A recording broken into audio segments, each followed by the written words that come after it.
السلام عليكم ورحمة الله وبركاته. إن الحمد لله نحمده ونستعينه ونستغفره ونعوذ بالله من شرور أنفسنا ومن سيئات أعمالنا. من يهده الله فلا مضل له ومن يضلل فلا هادي له. وأشهد أن لا إله إلا الله وحده لا شريك له وأشهد أن محمدا عبده ورسوله صلى الله تعالى عليه وعلى آله وصحبه وسلم تسليما كثيرا. أما بعد فقد قال الإمام البخاري رحمه الله تعالى حدثنا يحيى بن بكير قال حدثنا الليث عن عقيل عن ابن شهاب قال أخبرني عروة أنه سأل عائشة رضي الله تعالى عنها زوج النبي صلى الله عليه وسلم أرأيت قول الله حتى إذا استيأس الرسل وظنوا أنهم قد كذبوا أو كذبوا قالت بل كذبهم قومهم فقلت والله لقد استيقنوا أن قومهم كذبوهم وما هو بالظن فقال يا عرية لقد استيقنوا بذلك قلت فلعلها أو كذبوا قالت معاذ الله لم تكن الرسل تظن ذلك بربها وأما هذه الآية قالت هم أتباع الرسل الذين آمنوا بربهم وصدقوهم وطال عليهم البلاء واستأخر عنهم النصر حتى إذا استيأست ممن كذبهم من قومهم وظنوا أن أتباعهم كذبوهم جاءهم نصر الله. সম্মানিত ভাতৃমণ্ডলী, আল্লাহ রাব্বুল আলামিনের প্রশংসা এবং প্রিয় নবী সাল্লাল্লাহু আলাইহি সাল্লামের উপর সালাতু সালামের পর আজ মঙ্গলবার 16ই সফর 1446 হিজরি মোতাবেক 20 আগস্ট 2024 আমাদের ধারাবাহিক আলোচনা সহিহুল বুখারীর আহাদিসুল আম্বিয়া পর্ব, নবী রাসূলগণ সম্পর্কীয় হাদিস, পর্ব নম্বর 10, হাদিস নম্বর 3389। অধ্যায় চলছে ইব্রাহিম আলাইহিসসালাম সম্পর্কে আর তারপরে তার আওলাদ সন্তানদের সম্পর্কে আর আওলাদদের আওলাদ ইউসুফ আলাইহিসসালাম সম্পর্কে শেষ পর্ব ছিল 19 নম্বর।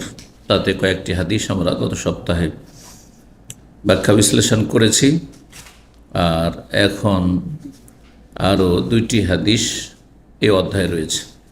ইউসুফ আলাইহিসসালাম, তার পিতা ইয়াকুব আলাইহিসসালাম তিনিও নবী, তার পিতা ইসহাক আলাইহিসসালাম তিনিও নবী, ইসহাক বিন ইব্রাহিম খলিলুল্লাহ আলাইহিসসালাম তিনি আল্লাহর নবী এবং রসুল। ইব্রাহিম আলাইহিসসালামের পরে যত নবী রসুল এসেছেন তার বংশধর সবাই, তাদেরকে আম্বিয়া বনি ইসরাইল বলা হয়। বনি ইসরাইল বংশের নবী, সমস্ত নবী বনি ইসরায়েল, একমাত্র শেষ নবী মুহাম্মদ সাল্লাল্লাহু আলাইহি ওয়াসাল্লাম বনি ইসমাইল ইসলামের বংশের। আর ইসমাইল বংশে হইলেও ইসমাইল বড় ছেলে কার? ইব্রাহিম আলাইহিস সালাম। সুতরাং ইসমাইল বংশের হোক অথবা ইসরাইল মানে ইয়াকুব, ইসরাইল কার নাম ছিল? ইয়াকুব আলাইহিস সালামের অপর নাম ছিল, তার বংশের হোক, সমস্ত নবী রাসূলগণ ইব্রাহিম আলাইহিস সালামের বংশোদ্ভূত। তো হাদিস ওই ইউসুফ আলাইহিসসালামের ঘটনায় রয়েছে যে আয়াত, সে সম্পর্কে এখানে আলোচনাটি এসেছে, যেখানে ইউসুফ আলাইহিসসালামের কথা এসেছে বা বনি ইসরায়েলদের নবীদের কথা এসছে, সেই উম্মতগুলির কথা এসছে। বলছেন ইমাম ইবনে শিহাব জুহরি, ইমাম জুহরি রাহিমাহুল্লাহ প্রখ্যাত তাবেঈ ছিলেন, তিনি বলছেন যে আখবারানি উরওয়াত, আমাকে জানিয়েছেন উরওয়া ইবনে জুবাইর রাহিমাহুল্লাহ তাআলা ওয়া রাদিয়াল্লাহু আনহুমা। উরওয়া তাবেঈ, সাহাবী হতে পারেননি, কারণ নবী সাল্লাল্লাহু আলাইহি ওয়াসাল্লামের জীবদ্দশায় তিনি ভূমিষ্ঠ হননি, কিন্তু তার বড় ভাই আবদুল্লাহ বিন জুবাইর তিনি সাহাবী, তার আব্বা আম্মা সবাই সাহাবী। এবং উরওয়া কার নাতি? আবু বকর সিদ্দিক রাদিয়াল্লাহু তাআলা আনহুর নাতি। তো মা আয়েশা রাদিয়াল্লাহু তাআলা আনহার বোনের আসমা রাদিয়াল্লাহু তাআলা ছেলে। তিনি জিজ্ঞেস করলেন আয়েশা রাদিয়াল্লাহু তাআলা আনহাকে, তার মানে তার খালাকে, জওজান নবী সাল্লাল্লাহু আলাইহি ওয়াসাল্লাম সহধর্মিনী আয়েশা রাদিয়াল্লাহু তাআলা আনহাকে জিজ্ঞেস করলেন একটি আয়াত সম্পর্কে। আয়াতটি সূরা ইউসুফের আয়াত নম্বর 110 বলছে আরা আইতে কাউলাল্লাহ, আচ্ছা বলুন তো। আর আয়তো মানে এখানে আখবেরনি বা আখবেরিনি, মহান আল্লাহর এই বাণীর তফসির সম্পর্কে, বিশ্লেষণ সম্পর্কে বলুন তো, বা তাৎপর্য সম্পর্কে বলুন তো। হাত্তা ইজাস্তাই আসার রসুল, আল্লাহ বলছেন এমন পরিস্থিতি হতো বিভিন্ন নবী রসুলগণের যুগে যে কেউ ইসলাম গ্রহণ করছে না, ঈমান নিয়ে আসছে না, বরং সবাই আল্লাহর দিনের শত্রুতায় বদ্ধপরিকর, কট্টর। আল্লাহর সাহায্য নেমে আসছে না, জুলম অত্যাচারের শিকার হচ্ছেন নবী রসুলগণ, চারিদিক থেকে জুলম চলছে, আর কেউ ঈমানও নিয়ে আসছে না। তো এইরকম পরিস্থিতি যখন হয় মানুষের, তখন মানুষ নিরাশ হয়ে যায় সাধারণত। তাই কোনো একটা কাজে আপনি হাত বাড়িয়েছেন অথবা কাজ শুরু করেছেন, আর সেই কাজ যদি কোনো ফলাফল দেখতে না পান, কোনো রকমের ভালো কোনো লক্ষণ দেখছেন না, তাহলে মানুষের প্রকৃতি হচ্ছে নিরাশ হয়ে যাও, নিরাশ হয়ে যাও। সেই মর্মে আল্লাহ বলছে হাত্তা ইজাস্তাই আসার রসুল, এমন কি রসুলগণ নিরাশ হয়ে যেতেন, নিরাশ হয়ে যেতেন। জাতির ইমান ইসলাম থেকে নিরাশ হইতে, এরা ইসলাম নিয়ে আসবে না, এবং নিরাশ হইতে আল্লাহর সাহায্য থেকে, যে আল্লাহর সাহায্য নেমে আসবে আর আমরা বিজয়ী হব, শক্তিশালী হব, সেটা থেকেও নিরাশ। অজান্নু, এবং নবী রসুলগণের এই ধারণা হইতো যে আন্নাহুম কাদ কোজেবু, আন্নাহুম কাদ কোজেবু কোরআনে কারীমের প্রসিদ্ধ কেরাতে রয়েছে। আর আরেকটি কেরাত রয়েছে, সেটা কোজেবু তাসদীদ দিয়ে। দুটোর ভিন্ন ভিন্ন তাফসির হবে, অর্থ পাল্টে যাবে প্রত্যেকটির অর্থ। কোজেবু পড়লে বিনা তাসদীদে কি অর্থ, কি ব্যাখ্যা হবে, আর কোজেবু পড়লে কি তাফসির হবে, দুটোই বলছি। নবী রসুলগণের ধারণা হয়তো নিরাশ হয়ে গিয়ে আল্লাহ সাহায্য নেমে আসছে না, মানুষরা ইসলাম কবুল করছে না, তাদের ধারণা হয়তো আন্নাহুম কাদ কুযযিবু, কুযযিবু আগে তাসদীদ দিয়ে তাফসীর করি, যে তাদেরকে মিথ্যা প্রতিপন্ন করা হয়েছে। মানে তাদের ধারণা হয়ে যেত যে আমরা মিথ্যাবাদী হয়েই থেকে গেলাম সারা জীবন, আমাদেরকে কেউ সত্যবাদী বলে বিশ্বাস করল না। বহু যুগ হয়েছে এরকম, বহু সমাজে বহু সভ্যতা হয়েছে। আল্লাহ প্রত্যেক অঞ্চলে প্রত্যেক দেশে নবী রসুল পাঠিয়েছেন, কিন্তু আজ পর্যন্ত বহু দেশ রয়েছে যুগ যুগ ধরে, হাজার হাজার বছর ধরে, সেখানে কাফেররা সংখ্যাগরিষ্ঠ। তাহলে সেই জাতির মাঝে আল্লাহ নবী রসুল পাঠাননি? পাঠিয়েছেন, অবশ্যই পাঠিয়েছেন।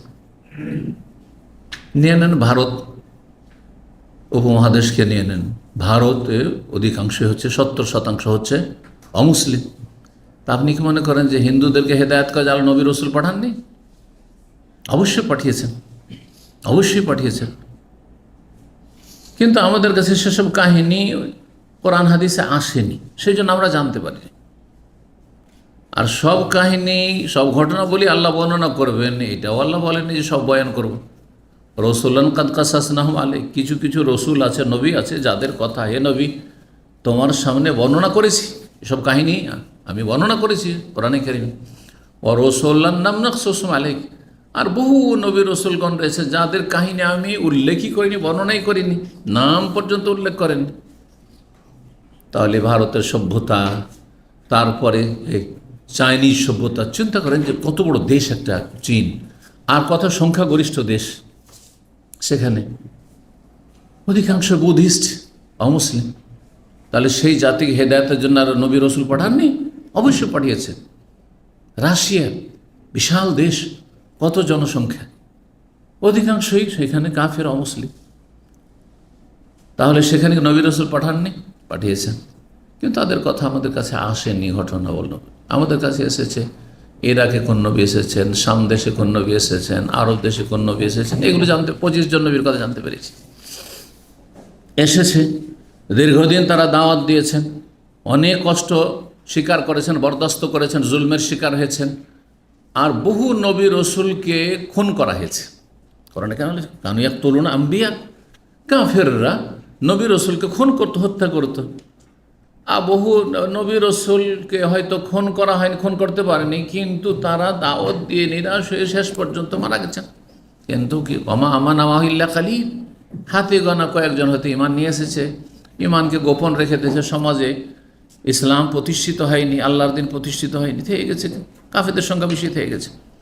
কারণ কোরআনে আল্লাহ স্পষ্ট করেছেন, ওয়াইন মিন উম্মাতিন ইল্লা খালা ফিহা নাজির, এমন কোনো জাতি নেই যে জাতিতে আল্লাহ সতর্ককারী নবী রসুল পাঠান। প্রত্যেক জাতিতে নবী রসুল পাঠিয়েছেন, প্রত্যেক জাতির জন্য আল্লাহ কি পাঠিয়েছেন? নবী রসুল পাঠিয়েছেন। শেষ নবী আসার আগের কথা বলছি, কারণ শেষ নবী আসার পরে আর কোনো নবী আসেনি, আর আসবেও না।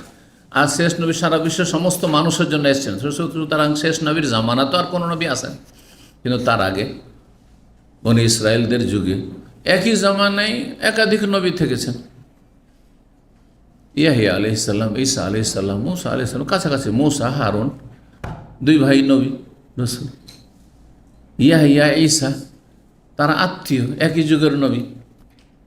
এভাবে বিভিন্ন গোত্র, বিভিন্ন এলাকার অঞ্চলের জন্য অঞ্চল ভিত্তিক, এলাকা ভিত্তিক নবী পাঠাইতেন। ইব্রাহিম আলাইহিসসালাম আছেন, কিন্তু লূত আলাইহিসসালামকে আল্লাহ নবী করে ফেলেন। লূত আলাইহিসসালামকে শুধু গতকালকে আলোচনা করে সাদ্দুম এলাকার জন্য পাঠিয়েছেন, একটি অঞ্চলের জন্য। তো নিরাশ হয়ে গেছেন তারা, তাদের ঈমান ইসলাম থেকে এবং আল্লাহর সাহায্য নেমে আসা থেকে কোনো রকমের পরিবর্তন দেখছি না। তাদের ধারণা হয়তো নিরাশ হয়ে গিয়ে আন্নামকাদ কোজদেবু, যে তাদেরকে মিথ্যা মনে করা হয়েছে, আমরা মিথ্যুক হয়েই থেকে গেলাম। কোজদেবু যদি বলা হয়, মিথ্যা প্রতিপন্ন করা বা মিথ্যা জ্ঞান করা, কাউকে মিথ্যুক বলে আখ্যায়িত করা, যে অর্থ দিয়ে করেন কোজদেবু মানে এটি। কাজ্জাবাহু মানে তাকে মিথ্যা মনে করেছে, মিথ্যা জ্ঞান করেছে, মিথ্যা প্রতিপন্ন করেছে, মিথ্যুক সাব্যস্ত করেছে। আর কোজেবু যে তাদেরকে মিথ্যা বলা হয়েছে, যদি বিনা তাসদীদ পড়া হয় কাদ কোজেবু, তাদের কি বলা হয়েছে? মিথ্যা বলা হয়েছে। কার পক্ষ থেকে মিথ্যা বলা হয়েছে? আল্লাহর পক্ষ থেকে কোনো মিথ্যা কথা বলা হয়েছে? তো নিঃসন্দেহ হয়নি। এই যে এখানে সংশয় হয়েছে যে কোজেবু কি পড়া যেতে পারে, তো দুটোই কেরাত রয়েছে। কি অর্থ হবে কোজেবুর? বলছেন যে আও কোজেবু, কোজেবু পড়বো না কোজেবু পড়বো? কালা, তো মা আয়েশা বললেন বাল কাজ্জাবাহুম কওমুহুম, মানে কোজেবু সেই সব নবী রসুল গণের জাতি তাদেরকে মিথ্যা মনে করেছে, মিথ্যা প্রতিপন্ন করেছে। কাজ্জাবাহুম কওমুহুম, জাতিগুলি কি করেছে? নিজ নিজ নবীকে মিথ্যা সাব্যস্ত করেছে। ফকুল, তো তখন ওরা বলছেন, আমি বললাম ওয়াল্লাহি, আল্লাহর কসম করে, লাকাদ ইস্তাইকানু আন্না কওমাহুম কাজ্জাবুহুম, তাদের এই ক্ষেত্রে ধারণা কেন হবে? তাহলে বিশ্বাস, তাদের ইয়াকিন, তারা তাদের চোখের সামনে দেখছে যে আমাদের জাতি আমাদেরকে বিশ্বাস করলো না, অস্বীকার করলো, তো এটা ধারণা কেন? বিশ্বাস। তাহলে তাদের ইয়াকিন, বিশ্বাস ছিল আন্না কওমাহুম কাজ্জাবুহুম, যে তাদের জাতি তাদেরকে মিথ্যা মনে করেছে। অমাহ বিজান, এটি তার ধারণা নয়। ফাকাল, মা আয়েশা বলছেন ইয়া ওরাইয়া, ওরওয়াকে একটু নামকে একটু পরিবর্তন করে বলা ওরাইয়া, অনেক সময় আদর্শে না, সবসময় ব্যঙ্গ করে হয় না, কখনো কখনো নাম কি করা, বিকৃত করা হয় ব্যঙ্গ করে, তাই না? আর কখনো আদর করে হয়, হয় না? আদর করে আপনার নামকে পরিবর্তন করে বলেন না, আয়েশাকে আয়েশু, সুমনকে সমু, আদর করে হয়। তো হে ওরাইয়া মানে হে ওরুয়া, লাকাদ ইস্তাইকানু, খালা বলছেন, আদর করছেন খালা, বোনের ছেলেকে। লাকাদ ইস্তাইকানু বিজাল, তাদের বিশ্বাস ছিল, এটি ইয়াকিন ছিল তাদের, যে তাদের জাতি তাদেরকে মিথ্যা মনে করেছে। কুল, তো তখন ওরুয়া বলছে, আমি বলে ফালা আল্লাহ কোজেবু, নাকি এটা কোজেবু? কোজেবু নাই, কোজেবু পড়তে হবে। কালা তো মা আল্লাহ, মা এসে বলছে কোজেবু মানে তাদেরকে মিথ্যা বলা হয়েছে। আল্লাহ মিথ্যা বলবেন? যে আল্লাহ আছে, পরকাল আছে, বা তোমাদের নবীদেরকে সাহায্য করবো। কারণ যুগে যুগে নবীদেরকে বলা হয়েছে যে নবী রসুলগণ এবং তাদের অনুসারীরা বিজয়ী হবে, কোরআন আছে না?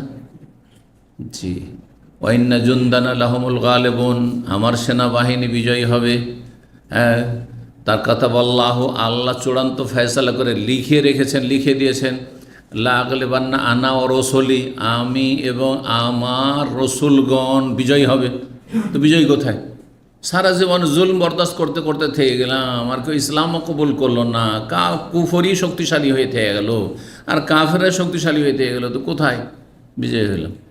বিজয় মানে শুধু বাহ্যিক বিজয় না, হক কথা যে বলতে পারছেন আপনি, হ্যাঁ, হক কথা যে মানব জাতির কাছে পৌঁছে দিচ্ছেন, এটা একটা বিজয়। এটা অনেকেই বুঝে না। সত্য কথা মানুষের কাছে বলে দেওয়ার মতো লোক আছে, এটা একটা বিজয়, যে হক বাতিলের সংঘর্ষ চলতে আছে আর হক কথা বলার লোক আছে। পৃথিবীর সবাই যদি বোবা হয়ে যেত, যারা জানে তারাও বোবা, আর যারা জানে না তারা তো বোকা মূর্খ, তাই না? তো হয় বোকা মূর্খ, আর না হলে বোবা, তাহলে তো আর হক কথার কথা চর্চা হইতো না। এখন যে শিরকে শিরক বলা লোক আছে, ওলামা আছে, বেদাতকে বেদাত বলা ওলামা আছে, এইটাই হচ্ছে বিজয়। এটা যে দেশে এত বেদাতি, এত মিলাদি, এত কেয়ামি, আর এত শিরক বেদাত মাজারের দেশ, তাদেরই জন্য হয় জয় জয়কার। না না না, হক কথা বলার লোক আছে, এটাই বিজয় আমাদের। সবসময় বলতে আছে শিরকে শিরক বলতে আছে, মাজার পূজা শিরক, মিলাদ বেদাত, নিয়ত পড়া বেদাত, বোঝা গেছে না? তো হক কথা বলার লোক থাকা, বলতে পারা, এবং কাউকে ভয় না করা, দুনিয়ার কোনো স্বার্থ না থাকা, লা ইয়াখাফিল্লাহ লাওমাত, কোনো তিরস্কারকে ভয় করে না। কে গাল দিচ্ছে, কে শত্রুতা করছে, কে কি করছে, আর আমি বিতর্কিত হয়ে গেলাম, এসব চিন্তাই নেই, পরোয়া নেই। এটি হচ্ছে একটা বিজয়, এটি হচ্ছে বিজয়। তো মা এসা বলছে, মাআযাল্লাহ, আল্লাহর পানা, তুমি যেটা বুঝছো সেটা নয় আসলে। লাম তখন রসুল তাজন্য জালিব রব্বিহা, রসুলগণ রব সম্পর্কে এরকম ধারণা করতে পারেন যে কাদ কোজেবু, মানে আল্লাহ তাদেরকে কোনো মিথ্যা কথা বলেছেন যে তোমরা বিজয়ী হবে আর তোমরা সাহায্য প্রাপ্ত হবে, সাহায্য নেমে আসবে। আল্লাহ ইন্না নাসর আল্লাহে করিব, আল্লাহ সাহায্য আসন্ন, সন্নিকটে। সন্নিকটে কোথায়? সাহায্যতে নেমে আসছে না। তো বলছেন যে রসুলগণ ধারণা করবেন যে রব আমাদেরকে যে বলেছেন যে তোমাদেরকে সাহায্য করব, তো কথাটা তো মিথ্যা হয়ে যাচ্ছে মনে হচ্ছে। না, এটা হইতেই পারে না, এই ধারণা নবী রসুল হইতে পারে না। আম্মা হাজিহিল আয়া, এই আয়াতের তাহলে তাৎপর্য কী? বলছেন কাল মায়েশা বলছেন, হুম আতবা ও রসুল, রসুলগণের অনুসারীরা তারা, আল্লাযীনা আমানু বিরব্বিহিম, রবের প্রতি তারা ঈমান নিয়ে এসেছে, ওয়াসাদ্দাকুম, তারা বিশ্বাস করেছে, ওয়া তাআলা আলাইহিল বালা, কিন্তু বালা মুসিবত দীর্ঘায়িত হয়েছে, জুলমের শিকার।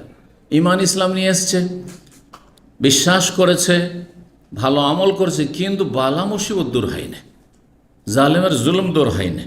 ওয়াস্তাখির আনহুম নাসর, আর তাদের সাহায্য আসতে বিলম্ব হয়েছে। হাত্তা ইজাস্তাই আসাদ মিম্মান কাযযাবাহুম মিন কওমিহিম, যখন তারা নিরাশ হয়েছে ওই সব লোক হতে যারা তাদের স্বজাতি তাদেরকে মিথ্যা গান করেছে তাদের থেকে, যে এরা আর ইসলাম নিয়ে আসবে না, যারা আমাদেরকে মিথ্যা মনে করছে তারা ইসলাম নিয়ে আসবে না। ওয়াজান্নু, এবং তাদের ধারণা হয়েছিল যে আন্না আতবাহুম কাযযাবুহুম, যে তাদের অনুসারীরা তাদেরকে মিথ্যা মনে করা না শুরু করে। এক দল, বড় দল কি করছে? শত্রুতা করে যাচ্ছে, কাফের, ভালো করে বিষয়টা বুঝেন। আর আরেক দল নবী রসুলের অনুসারী হয়েছে, তারা ঈমান নিয়ে এসছে। ঈমান নিয়ে আসলে কি আশা করছেন? আমরা ঈমান যখন নিয়ে এসছি, আল্লাহ ওয়াদা করেছে সাহায্য আল্লাহ কি করবে? নেমে আসবে, সাহায্য নেমে আসবে, বিজয় লাভ হবে। যেমন মক্কা বিজয় হয়েছে, 23 বছর আর মধ্যে 21 বছর লেগেছে, কিন্তু মক্কা বিজয় তো হয়েছে, তাই না? আগের নবী রসুলগণের জামানার কথা এখানে বর্ণনা করা হচ্ছে, যুগে যুগে। যখন দেখা যাচ্ছে যে কাফেররা কুফরির ওপর তারা অনড় শক্ত হয়ে রয়েছে, কট্টর একেবারে, আর তাদেরই সব দল ভারী, আর তারাই শক্তিশালী, আর আল্লাহ সাহায্য নেমে আসছে না, আমরা যে ঈমান নিয়ে আসলাম, তো আমরা ঈমান নিয়ে আসলাম, আল্লাহর কাছে আশা করি যে আল্লাহ সাহায্য করবেন, কিন্তু সাহায্য নেমে আসছে না। যেমন আজকাল মুসলিমরা, যদিও আজকালকার মুসলিম অধিকাংশই কোনো কোয়ালিটির মুসলিম না, যেই কোয়ালিটিতে আল্লাহ সাহায্য আসবে সেই কোয়ালিটি আমাদের মধ্যে নেই। আসলে এটা বাস্তব সত্য। ভেজালে ভরে গেছে, সব কিছুতে ভেজাল, ঈমানেও ভেজাল, আকিদায় ভেজাল, এবাদতে এত ঘাটতি যে শতকরা 98 জন বেনামাজি, আর আখলাক চরিত্র ভেজাল, আমানতে ভেজাল, সততাতেও ভেজাল, সব ভেজাল আর ভেজাল। তো এই ভেজাল নিয়ে কী করে আল্লাহ সাহায্য নেমে আসবে? তো বলছেন যে তাদের অনুসারীরে নবী রসুলগণের ধারণা হইতে লাগলো যে যখন আল্লাহ সাহায্য নেমে আসছে না, বিলম্ব হচ্ছে, নবী রসুল তো অধৈর্য হচ্ছেন না, কিন্তু যারা সাধারণ মুসলিম ইসলাম কবুল করেছে তারা তো আশা করে বসে আছে যে তাড়াতাড়ি সাহায্য আল্লাহ নেমে আসবে, আর এরকম লেট হচ্ছে। তখন নবী রসুলগণ একটা ধারণা হইতে লাগলো যে এমনটা না হয় যে যারা ঈমান নিয়েছে তারা আমাদেরকে মিথ্যুক মনে করে আর তারপর মুরতাদ না হয়ে যায়। কারণ জাতি যখন দুর্বল হয়ে যায় তখন শয়তান সুযোগ পেয়ে যায়। আজকাল অনেক মুসলিমরা বিভ্রান্তির শিকার হচ্ছে কিসে, যখন দেখছে যে পৃথিবীতে খ্রিস্টান জগৎ পৃথিবীর নেতৃত্ব দিচ্ছে। এখন ঠিক কিনা? পৃথিবীর নেতৃত্ব কারা দিচ্ছে? খ্রিস্টানরা নেতৃত্ব দিচ্ছে, মানে পশ্চিমা শক্তি নেতৃত্ব দিচ্ছে। সেটা সরাসরি তাদের রাজত্ব হোক অথবা ইনডাইরেক্ট তাদের আদেশ নিষেধ চলছে, এটা অস্বীকার করার কিছু নেই। সমস্ত যান্ত্রিক সভ্যতা এবং সমস্ত কিছু তাদের হাতে, কলকাঠি তাদের হাতে। আন্তর্জাতিক সমস্ত সংস্থার চাবিকাঠি কার কাছে? তাদের কাছে। ওঠাচ্ছে বসাচ্ছে। এতে দুর্বল ইমানের লোকেরা অনেকেই কিন্তু বিভ্রান্ত হয়ে বেদিন হয়ে যাচ্ছে যে ইসলাম কবুল করা বা ইসলাম পালন করা মানেই আরও দুর্বল হয়ে যাওয়া, যার ফলে মুসলিম সমাজের অনেক দুর্বল ইমানের লোকেরা এত ইমান তাদের দুর্বল হয়ে গেছে যে তারা মুনাফিক হয়ে পড়েছে। যেমন ইহুদি খ্রিস্টানরা জিহাদকে জঙ্গিবাদ বলছে, তেমনি মুসলিম সমাজের লাখো লাখো মানুষ জঙ্গিবাদ বলছে। বলছে না? বলছেন। আর একটি ভাষা শোনেন, মৌলবাদ আর মৌলবাদী, এই কথাটি শুধু ইহুদি খ্রিস্টান বলছে। ইহুদি খ্রিস্টানরা পাঠ পড়িয়ে দিয়েছে যে যারা ধার্মিক হবে, দাড়িওয়ালা হবে, যাদের টাকনার উপরে কাপড় থাকবে, যাদের মাথায় টুপি থাকবে, আর যারা নামাজ রোজা করে, আর যারা ইসলাম ধর্মের কথা বলে, তারা হচ্ছে কি, যারা হেজাব পর্দা করতে বলে মহিলাদেরকে ফ্রি মিক্সিংয়ের পারমিশন দেয় না, হারাম বলে, তারা কি? মৌলবাদী। যারা বলে ইসলামী দণ্ডবিধান কায়েম হতে হবে, ইসলামী দণ্ডবিধান হতে মধ্যযুগ কায়দায় শাস্তি, বলছে না? এটা খালি ইহুদি খ্রিস্টানরা বলছে। ইহুদি খ্রিস্টানরা পাঠ পড়িয়ে দিয়েছে মুনাফিকগুলোকে, সেকুলারগুলোকে। আর যত মুসলিম সমাজের সেকুলার সবগুলি কিন্তু বলছে মৌলবাদী, আর তারপরে মধ্যযুগীয় শাস্তি, আর তারপরে জঙ্গিবাদ, বুঝা না? তাহলে আছেন কোথায় আপনি? এদের ইমান হারিয়ে ফেলেছে কিসের কারণে? মুসলিম জাতি দুর্বল হওয়ার কারণে। মুসলিম জাতির পৃথিবীতে যদি নেতৃত্ব থাকতো তাহলে এই মুনাফিকগুলি সোজা হয়ে চলে আসতো, কারণ এরা দুনিয়ার স্বার্থে আছে। দুনিয়ার লাভ কোথায়? কাফেরকে খুশি করলে দুনিয়ার লাভ, বোঝা গেছে? কুফরিদের কাফেরদের সভ্যতা গ্রহণ করলে লাভ, তারপর মেয়েদেরকে রাস্তাঘাটে কলকারখানাকে বের করলে আমাদের লাভ।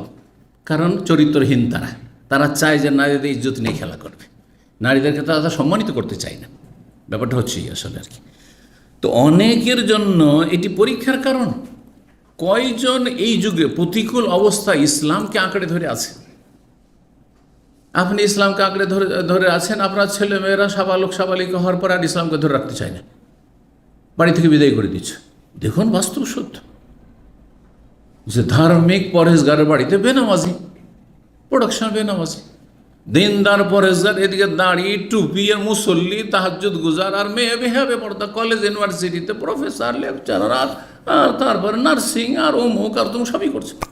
আবাদ মেলামেশা, মিছিল করে বেড়াচ্ছে, দাড়িওয়ালার মেয়ে মিছিল করে বেড়াচ্ছে, বুঝা গেছে? ধাক্কি করে বেড়াচ্ছে পুরুষের সাথে। কোথায় আছেন আপনি? জি, কিসের জন্য এটা? ইসলামকে মুসলিমরা দুর্বল করে দিয়েছে। এই জন্য তাদের অন্তরে ইসলাম দুর্বল হয়ে গেছে, সমাজে ইসলাম দুর্বল হয়েছে, বাড়িতে ইসলাম দুর্বল হয়ে গেছে। সুতরাং আপনার জাতীয় পর্যায়ে আর আন্তর্জাতিক পর্যায়ে সব ক্ষেত্রে মুসলিমরা কমজোর হয়ে পড়েছে।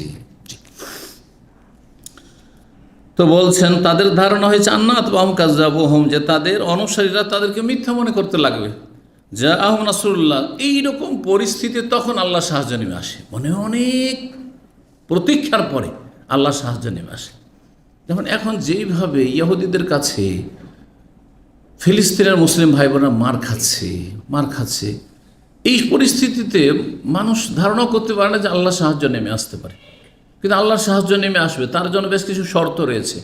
তার জন্য তৌহিদ শর্ত রয়েছে, শিরক মুক্ত হওয়ার শর্ত রয়েছে, নবীর আদর্শ গ্রহণ করার শর্ত রয়েছে, নামাজি হওয়ার শর্ত রয়েছে, সলেহীন হইতে হবে, ওয়াদাল্লাহুল্লাযিনা আমানু মিনকুম ওয়া আমিলুস সলিহাত, ঈমানদার হইতে হবে এবং নেক আমলকারী হইতে হবে, এসব শর্ত রয়েছে। ওয়া আনতুমুল আলাউনা, তোমরাই ওপরে থাকবে, ইন কুনতুম মুমিনিন, ঈমান থাকতে হবে, যে ঈমানে কুফরি না থাকে, শিরক না থাকে, বেদাত না থাকে, গুমরাহি না থাকে। কোথায় আছে? কোয়ালিটি ভালো করেন, দেখবেন যে ইহুদি পরাজিত হবে, আর ইহুদিদের পৃষ্ঠপোষক যারা পৃথিবীতে আছে তারাও দুর্বল হবে, আর মুসলিমরা শক্তিশালী হবে। আর এমনি শুধু আশা করলে হবে? কখনো হবে না। ইমাম আবু আবদুল্লাহ ইমাম বুখারী বলছে ইস্তাই আসু হচ্ছে বাবে ইস্তিফআল থেকে, সিনতা ফালা থেকে ইস্তাফালা, যেমন নাসারা থেকে ইস্তানসারা, ইস্তানসারু, সাহায্য কামনা করা, ঠিক করে। ইস্তাফ আলু মিন আয়েস, ইয়াইস তো মিনহু, ইয়াইসা মানে নিরাশ হওয়া, আর ইস্তায়াসু মানেও নিরাশ হওয়া। মিন ইউসুফ আলাইহিস সালামের পক্ষ থেকে, ইউসুফ আলাইহিস সালামের ঘটনা রয়েছে। ফালাম্মাস্তাই আসু মিনহু, ঘটনা কি ছিল? ইউসুফ আলাইহিস সালামের যে ভাইয়েরা, কয় ভাই ছিল তারা? ইউসুফ আলাইহিস সালাম সহ 12 ভাই। ইউসুফ আলাইহিস সালাম তার নিজের যেটা ভাই, তাকে কি করলেন? কলা কৌশল করে রেখে নিলেন। যখন রেখে নিলে, এক তো ইউসুফকে হারিয়ে দিয়ে আমরা ইউসুফের সাথে দুর্ব্যবহার করে আমার আব্বা সারা জীবন শোকে তার দৃষ্টিশক্তি চলে গেল। তারপরে এই ভাইকে যে নিয়ে আসতে বলল ইউসুফ, যে এবার যদি তোমাদের ওই যে ছোটো ভাই আছে না, ওকে যদি নিয়ে আসো তাহলে তোমাদেরকে আরও বেশি তোমাদের খাবার দাবার খাদ্যদ্রব্য দেবো, তোমাদের কোনো অভাব থাকবে না, রসদ দেবো। তো নিয়ে আসলো, ও তাকে নিজের ভাই কলা কৌশল করে জানিয়ে দিলেন যে তুমি আমার ভাই, তুমি থাকো এখানে, তোমাকে এইভাবে রেখে দিলাম। তারপরে তারা কি করলো, যে আমাদের কাউকে একজনকে রেখে নেন, খোঁজ আহাদানা মাকানা, আর ওই একে এই ভাইকে দিয়ে দেন। বলছেন না, এটা কি করবো, যে অপরাধ করেছে, মানে ওই যে চুরির অভিযোগ, দিয়ে যে অপরাধ করেছে তাকে রাখবো, অন্য কাউকে কেন রাখবো? তখন তারা গিয়ে আপোষে কি করলো, পরামর্শ করলো যে কি করব, আব্বার কাছে কি লজ্জায় মুখ দেখাবো, এক করে 2 ভাইকে হারিয়ে ফেললাম এখানে। তো সেখানে ফালাম্মাস্তাই আসু মিন, ইউসুফ আলাইহিস সালামের কাছে, তারা জানছে না যে ইউসুফ এটা আমার ভাই, ওই ইউসুফই এখন রাজা হয়েছে এখানে মেসর, এটা তো জানে না তারা। ইউসুফ আলাইহিস সালামের শাসকের কাছে গিয়ে অনেক অনুনয় বিনয় করলো যে একে ছেড়ে দেন, অমুক করেন তমুক করেন। নিরাশ হয়ে গেল, না ছাড়া হবে না, একে ছাড়া হবে না, যাও তোমরা যাও। খালাস ফালাম্মাস্তাই আসু মিনহু, যখন তারা নিরাশ হয়ে গেল ইউসুফ আলাইহিস সালামের কাছ থেকে, যে মেন ইউসুফ, খালাসু নাজিয়ান, তখন তারা একটু দূরে গিয়ে আপোষে কি করলো, গোপন আলাপ করলো, মানে মিটিং করলো যে কি করা যায়। যে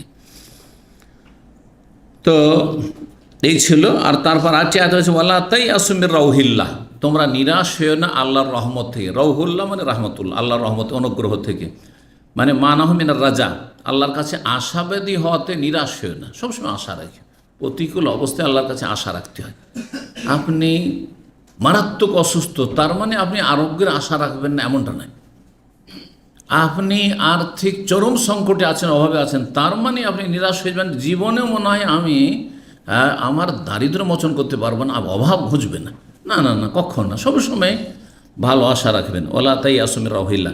3390 নম্বর হাদিস ইবনে উমর রাদিয়াল্লাহু তাআলা আনহু হতে বর্ণিত, তিনি বলছেন আন্নান নবী সাল্লাল্লাহু আলাইহি বলেন আল করিম ইবনুল করিম, সম্মানিতর ছেলে, সম্মানিতর ছেলে, তিনি সম্মানিতর ছেলে, 4 পুরুষ পর্যন্ত। কে তারা? ইউসুফ বিন ইয়াকুব বিন ইসহাক বিন ইব্রাহিম আলাইহিসসালাম। এই হাদিসটি গতকালকেও কয়েকবার করে এসেছে। 20 নম্বর অধ্যায় বাবু কাউলিল্লাহ তাআলা, এই অধ্যায় হচ্ছে মহান আল্লাহর বাণী সম্পর্কে, আইয়ুব আলাইহিস সালাম সম্পর্কে। তিনি বনি ইসরায়েলদের নবী ছিলেন। ও আইয়ুবা, স্মরণ করা আইয়ুব আলাইহিস সালামকে, ইজ নাদা রব্বাহু, যখন তিনি তার রবকে ডেকেছিলেন, মানে রবের কাছে দোয়া করেছিলেন। কি জন্য দোয়া করেছিলেন? তিনি মারাত্মক রোগে আক্রান্ত হয়েছিলেন, কিন্তু তার সম্পর্কে যে বলা হয়েছে তিনি 18 বছর ধরে রোগী ছিলেন, এগুলো বাড়াবাড়ি কথা, এগুলো উদ্ভট কিস্সা কাহিনী, এত দীর্ঘ সময়ও নয়। আর একবারে এমন রোগ ছিল যেই রোগের কারণে তাকে সমাজের লোক সবাই ঘৃণা করত, এগুলো সব মিথ্যা কথা, এগুলো ইসরায়েলি বর্ণনা। কারণ যুগে যুগে শোনেন, ওলামারা, বিজ্ঞ ওলামারা বলেছেন, যারা মহাক্কিক গবেষক, যে নবী রসুলগণ সমাজে সবসময় সম্মানিত থেকেছেন।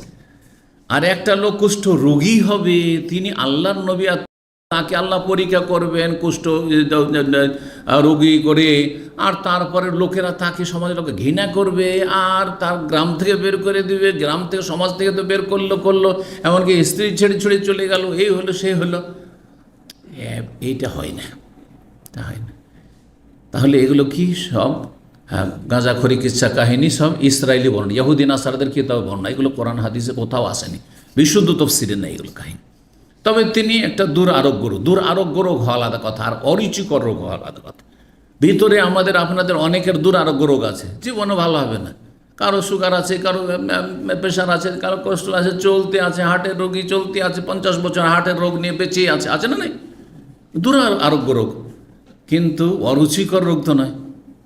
কিন্তু শরীরে যদি পোকা থাকে, এগুলো কিচ্ছা বয়ান করা হয়, কিন্তু আইয়ুব আলাইহিস সালাম তার কলকল করছে পোকা, এইভাবে আল্লাহ পরীক্ষা করবেন, অসম্ভব কথা, এগুলো মিথ্যা কথা এগুলো আসলে। জি, এত বছর ধরেও নয়, আর এই রকম রোগ নয় যেটা মানুষের জন্য কি তিনি ঘৃণার পাত্র হয়ে যান, এমনটা ছিল না। দোয়া করেছিলেন তিনি যে রব্বে, হে রব, আন্নি মাসানিয়া দুর্রু, আমাকে রোগ স্পর্শ করেছে, আমাকে দুঃখ কষ্ট, দারার মানে ক্ষয়ক্ষতি মানে শারীরিক ক্ষয়ক্ষতি, রোগ স্পর্শ করেছে মানে আমি রোগাক্রান্ত হয়েছি। ও আনতা আরহামুর রাহিমিন, তুমি দয়ালুদের সবচেয়ে বড় দয়ালু, তোমার চেয়ে বড় দয়ার কার হইতে পারে, মায়া কার হইতে পারে? আল্লাহ। এতটুকু দোয়াতে আল্লাহ কবুল করিলেন। এই জন্য দোয়ার জন্য লম্বা হইতে এমন জরুরি নয়, আর লম্বা হলেই দোয়া কবুল হবে যে আধা ঘন্টা ধরে দোয়া করছেন, 1 ঘন্টা ধরেই দোয়া করছেন, সেজন্য কবুল হবে। বরং দোয়া কবুলের শর্ত আছে, সেগুলি পুরা হইতে হবে। আর দোয়া এখলাসের সাথে বেরোইতে হবে, অন্তর থেকে বেরোইতে হবে। দোয়া অন্তর করবে, জবান দিয়ে উচ্চারণ হবে, এবং অঙ্গ প্রত্যঙ্গ সেই দোয়াতে সাথ দেবে, মানে মনোযোগী হয়ে আপনি একাগ্র চিত্তে দোয়া করবেন। কিন্তু অধিকাংশ লোকের দোয়া কেন কবুল হয় না? দোয়া করছে জবানে, কলব আছে আরাক ময়দানে, কলব বাংলাদেশে, আর দোয়া সৌদি আরবে জবান দিয়ে বেরোচ্ছে, আর অঙ্গ প্রত্যঙ্গ বিভিন্ন ধান্দা করছে। কখন দোয়াটা শেষ হবে, আবার ফেসবুক খুলবো, আর কখন এই সোশ্যাল মিডিয়া, কখন একটু খোঁজ খবর নেব, বিবিকে টেলিফোন করব, তো কখন এই করব, আর কখন রোজগার করব, পার্ট টাইম করবো, তো ওভার টাইম করবো, ধান্দাবাজি করবো, এইসব বিষয়ে ব্যবসা করবো, হারাম খাবো। কথা বুঝতে পেরেছেন? কী করে দোয়া কবুল হবে? কালবে গাফেল থেকে দোয়া কবুল হয় না, হাদিসে রয়েছে। গাফিল অন্তর দোয়া কবুল হয় না। অন্তরকে হাজির করে রবের সামনে, এবং নিজের অসহায়ত্ব প্রকাশ করতে হবে যে আমি আল্লাহ তোমার কাছে অসহায়, একবারে তুমি না দিলে উপায় নেই আমার, তোমার কাছে নেব তো ছাড়বো। ঠিক, আল্লাহ রাব্বুল আলামিন আমাদেরকে সুন্দরভাবে দোয়া করার তৌফিক দান করেন। সূরা আম্বিয়া 83 এই দোয়া রয়েছে, আন্নী মাসানিয়া দুররু ওয়া আনতা আরহামুর রাহিমিন। দোয়াটি মুখস্থ করে নেওয়া ভালো, যে কোনো অসুখের ক্ষেত্রে পড়লে। নবী রাসূলগণের দোয়া সবচেয়ে উত্তম দোয়া, কোরআনের দোয়া সবচেয়ে উত্তম দোয়া। জি, তারপরে সূরা সাদে আইয়ুব আলাইহিস সালাম ঘটনা রয়েছে, আল্লাহ তাকে যে শেফা দিবেন, ওর কুজবে রেজিলেখ, তোমার পা দিয়ে আঘাত করো। হাজা মুগতাসিলুন বারিদুন ওয়া শারাব, এখানে তোমার গোসলের পানি, ঠান্ডা পানি, শীতল পানি হবে, অশারাব এবং সুপেয় পানি পাবে। তুমি এই পানি পান করবে, আর এই পানিতে গোসল করবে, স্বচ্ছ পানিতে, তুমি ভালো হয়ে যাবে। তো ইজরেব, ওরকুজ মানে ইজরেব, মারো, আঘাত করো। আর ইয়ার কুজুন, আরেকটি আয়াত সূরা আম্বিয়ার আয়াত নম্বর 12, তাতে রয়েছে ইয়ার কুজুন মানে দৌড় দেওয়া, ইয়াদুন মানে দৌড় দেওয়া। তাহলে দৌড় দেওয়াকেও রাখা যায় আর কোজো হয়, আর রাখা যায় আর কোজো মানে আঘাত করা হয়। এই জন্য আজকাল আরবি ভাষায়, সৌদি আরবে লাথি মারাকে রাখা যায় আর কোজো বলা হয়। রাখা যায় আর কোজ মানে ওরকুজ মানে লাথি মারো। 3391 নম্বর হাদিস বর্ণনা করছেন আবু হুরায়রা রাদিয়াল্লাহু তাআলা আনহু। তিনি বলছেন, নবী সাল্লাল্লাহু আলাইহি ওয়াসাল্লাম বলেছেন, বাইনামা আইয়ুব ইয়াগতাসিলু ওরিয়ানান, কোনো একদিন আইয়ুব আলাইহিস সালাম উলঙ্গ হয়ে গোসল করছিলেন। উলঙ্গ হয়ে গোসল করা নির্জনে, যেখানে কোনো মানুষের দৃষ্টিগোচর হয় না, জায়েজ। বোঝা গেছে। ইমাম বুখারী রাহিমাহুল্লাহ একটি অধ্যায় নিয়েছেন সহিহ বুখারীতে, অন্য জায়গায় রয়েছে যে বাবুল ইগতিসালে ওরিয়ান। এই অধ্যায় হচ্ছে উলঙ্গ হয়ে গোসল করা সম্পর্কে জায়েজ না না জায়েজ। আমাদের সমাজের লোকেরা মনে করে ছি ছি ছি, উলঙ্গ হয়ে গোসল করে না জায়েজ কাজ, তাই না? আরে বাথরুমে বন্ধ রুমে কেউ নেই, আপনি একাই গোসল করছেন, অথবা আপনার স্ত্রী আছে, উলঙ্গে গোসল করতে অসুবিধা আছে? কিন্তু আমাদের দেশের ধর্মকর্ম আবেগী ধর্মকর্ম, দলিলে ধর্মকর্ম নাই। দুটো দলিল নিয়ে এসছেন, একটা হচ্ছে আইয়ুব আলাইহিস সালামের ঘটনা যে তিনি উলঙ্গে গোসল, আর একটা মুসা আলাইহিস সালাম। মুসা আলাইহিস সালাম গোসল করতে নামতেন, সবার সাথে নামতেন না, কারণ মুসা আলাইহিস সালামের জামানায় সবাই উলঙ্গে গোসল করতো, কিন্তু অন্যরা একে অপরের সামনে উলঙ্গে গোসল করতো। মুসা আলাইহিস সালাম সবার সামনে, যেহেতু লজ্জাশীল নবী রসুল, এবং এমনি নবী রসুল্লাহ প্রাকৃতিকভাবে জন্মগতভাবে বড়ই লজ্জাশীল হন। আর সমাজের সবাই কিন্তু একই রকম ভদ্র নয়, তাই না? অনেক আছেন খালি গায়ে, রাস্তা তো নামতে পারবেন না? পারবেন না। অনেক আছে বাড়ির বাইরে আপনি গেঞ্জি গাইতেও যেতে পারবেন না, লজ্জা আছে একটা। তো ভদ্রতা জিনিসটা সবার সমান নয়, আর সভ্যতা তো সবাই একই রকম না, রুচির বিষয়টি সবার একরকম নয়। জি। তো মুসা আলাইহিস সালাম গোসল করতেন না, আর সেই যুগে জায়েজ ছিল এরকম গোসল করা। সেই যুগে অনেক কিছু জায়েজ ছিল, আজকাল জায়েজ না। আজকাল মানুষের সামনে সাবালক বা সাবালিকা আর জায়েজ নাই, কিন্তু ছোট বাচ্চা উলঙ্গে গোসল করছে না, ছোট বাচ্চার জন্য জায়েজ রয়েছে 7 বছরের নিচে বা 10 বছরের নিচে হইলে। জি। তো কথা হচ্ছে যে যখন তিনি একা, সবাই যখন চলে গেছে ঘাট থেকে উঠে, অথবা অন্য ঘাটে গিয়ে যেখানে কারো নজর আসে ওইখানে গিয়ে উলঙ্গ হয়ে গোসল করত। তো বনি ইসরাইলি লোকেরা, যে ইয়াকুব আলাইহিস সালামের বংশের যারা লোক, তারা এত দুষ্ট প্রকৃতি ছিল, এত দুষ্ট। এখনও ইহুদিরা সবচেয়ে বদমাশ পৃথিবীতে, হ্যাঁ, জালেম। তো এদেরই পূর্বপুরুষ, এরা বলতো যে বুঝি মুসা আমাদের সামনে কেন গোসল করেন না, ব্যাপার স্যাপার কিছু খারাপ আছে।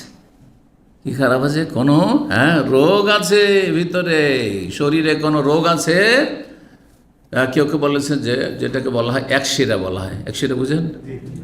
সেটা হাইড্রোসিল, ইংরেজি বুঝেন না বাংলা বুঝেন? হ্যাঁ। তো এটা আছে আদার। আর কেউ বলেছে যে শ্বেত রোগ আছে। সাদা আছে না, ভিতরে কোনো রোগ আছে না, ওই জন্য ও আমাদের সামনে ও দেখাবে না, জানতে দিবে না, সেই জন্য এইরকম বলে মানসিক কষ্ট দিত। এইরকম আঘাতমূলক কথা বলে কষ্ট দিয়ে, এটাকে মানসিক কষ্ট বলা হয়। আল্লাহ কোরআনে কারিমে সূরা আহজাব, ইয়া আইয়ুহাল্লাযীনা লা তাকুনু কাল্লাযীনা আযাউ মূসা, হে ঈমানদার লোকেরা, তোমরা ওই সব ইহুদিদের মতো হয়ে যাও না, বা ওই ইসরায়েলিদের মতো হয়ে যাও না যারা মূসা আলাইহিস সালামকে তার যুগে কষ্ট দিত। আযাউ মূসা ফাবাররাহুল্লাহ, আল্লাহ তখন এই কষ্ট থেকে মুক্তি দেওয়ার জন্য তাকে কি করলেন, এমন একটা ঘটনা ঘটিয়ে দিলেন। ঘটনা কি ছিল? মূসা আলাইহিস সালাম পাথরের উপর কাপড় রেখে গোসল করছিলেন, একাই নির্জনে। সবার গোসল করা হয়ে গেছে, কেউ নেই আর সেই ঘাটে গোসল করছেন। পাথর তখন কাপড় নিয়ে পালাতে শুরু করেছে। গোসল করে উঠেছেন, যে উঠে পাথরের ওপরে যে কাপড়টা রেখেছি, কারণ কাপড় তখনকার যুগে এত বেশি কাপড় ছিল না, উলঙ্গেই গোসল করছেন, কাপড়টা নেবেন আর এখন পরবেন, আর তারপর লোকজনের কাছে যাবেন। পাথর কাপড় নিয়ে পালাতে শুরু করেছে। তখন মূসা আলাইহিস সালাম পাথরের পিছনে ছুটেছেন, দৌড় দিয়েছেন, সৌবিয়া হাজারো, এই পাথর, আমার কাপড় তুই পালাচ্ছিস কোথায় নিয়ে, আমার কাপড়ে এই হাজার, হে পাথর। থামছে না পাথর, পালাতে পাথর গিয়ে মূসা আলাইহিস সালামের কম ওই বদমাইশেরা যেখানে জমা হয়েছিল ওইখানে গিয়ে হাজির। এখন কাপড়ে যে নিরুপায় হয়ে যেতে হয়েছে, সবাই তো দেখলো যে আরে তো হাইড্রোসিলও নেই, আর শ্বেত রোগও নেই, কিছুই নেই, আমরা শুধু অন্যায় কথা বলছিলাম। ফাবাররাহুল্লাহ, দোষমুক্ত আল্লাহ করে দিলেন। মাকান ওকানা ইনদাল্লাহি ওয়াজিহা, আল্লাহর কাছে বড়ই সম্মানিত ছিলেন মূসা আলাইহিস সালাম। এই দুটো ঘটনা নিয়ে এসে ইমাম বুখারী কি বলতে চাইছেন, যে উলঙ্গ হয়ে গোসল করা জায়েজ। আপনার পার্সোনাল রুম, কেউ সেখানে নেই, সেখানে উলঙ্গ হয়ে কাপড় বদলাতে পারবেন না? না ওইখানেও আপনাকে কাপড় বদলাবে যেন একটা গামছা পরতে হবে, তারপরে লুঙ্গি বদলাতে হবে। জরুরি না গোসল করা। আর অ্যাটাচ বাথরুম, আপনার বাথরুমে সেখানে ওপর থেকে কারো নজর আসবেন না, ডানে বামে থেকে নজর আসবেন, আপনি উলঙ্গ গোসল করতে পারবেন না? পারবেন। তো যাই হোক, আমাদের দেশের মানুষের ধর্ম সম্পর্কে এত বিভ্রান্তি যে হাঁটুর উপরে কাপড় উঠলে তো উজু নষ্ট হয়। তো যদি এইরকম যদি অবান্তর কথা বিশ্বাস করে, তাহলে তারা এটা কি করে মেনে নিতে পারে যে উলঙ্গ হয়ে গোসল করা যায়? কথা ঠিক কিনা?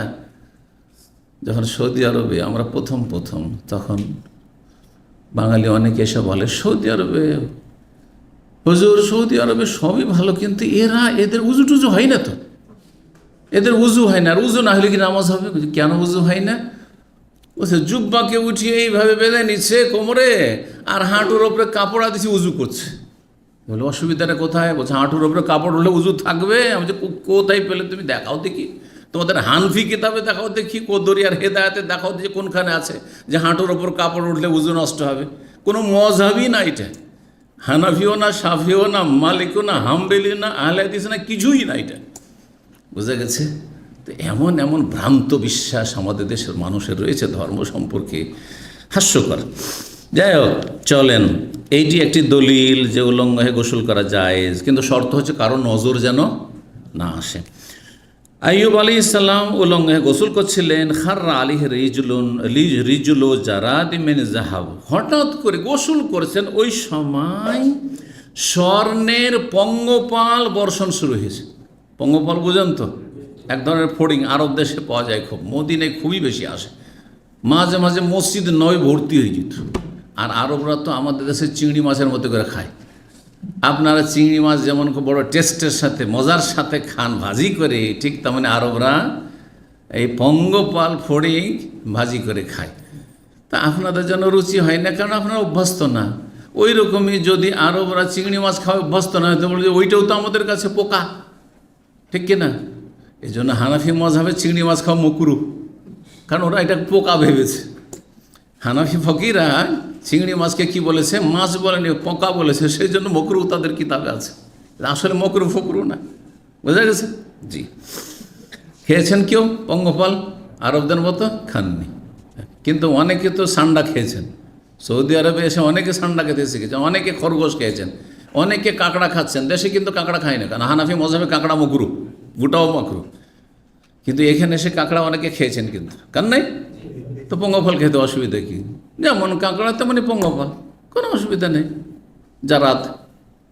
তো যাই হোক, তো বলছেন যে স্বর্ণের পঙ্গপাল একটি দল, পঙ্গপালের একটি ঝাঁক, রিজুলুন মানে এখানে ঝাঁক, এক ঝাঁক পঙ্গপাল স্বর্ণের, তাও গোল্ড, সোনা, স্বর্ণের পঙ্গপাল পড়া শুরু হয়েছে, বর্ষা শুরু হয়েছে। ফাজালা ইয়াসিফি সবে, গোসল করা অবস্থায় তিনি আর কি সামলাতে পারেন? কে স্বর্ণের লোভ সামলাবে? টাকার আসক্তি সবারই রয়েছে। ছোট বাচ্চাও বুঝে টাকা কি। ছোট বাচ্চা, 1 বছর বাচ্চা, টাকাটা ধরেন, ফট করে হাতে নিয়ে নেবে। আর মানুষের নেচারে ভরা আছে কি লোভ, টাকা পয়সার। তো আইয়ুব আলাইহিস সালাম তখন তার কাপড়ে নিতে শুরু করেছেন। যেমন আমরা আম কুড়াই, আমরা আমের দেশের লোক, কিন্তু ঝড় একটু বাতাস উঠলে আম বাগানে, বাড়িতে থাকতাম না আমরা ছোটকালে। একটু বাতাস উঠলে কোথায়?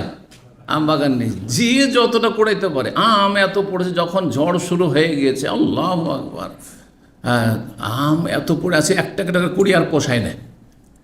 এইভাবে যে যতটা দখল করতে পারে।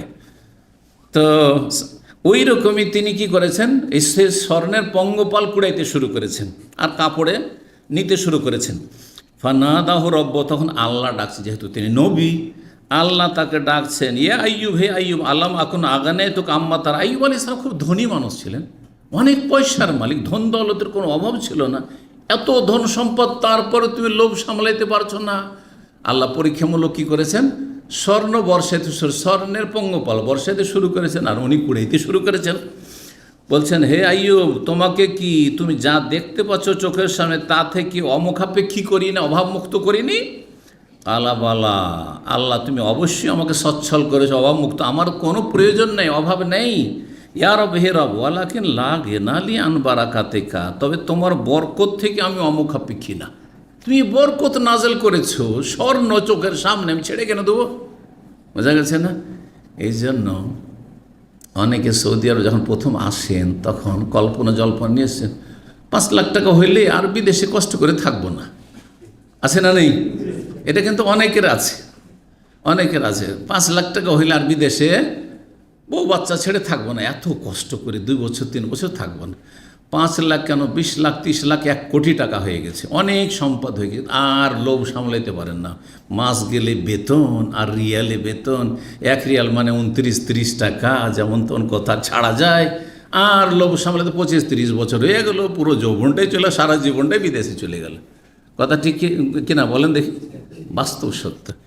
মানুষ, হ্যাঁ, মানুষের প্রয়োজন আছে, প্রয়োজন না থাকলেও প্রয়োজন আছে।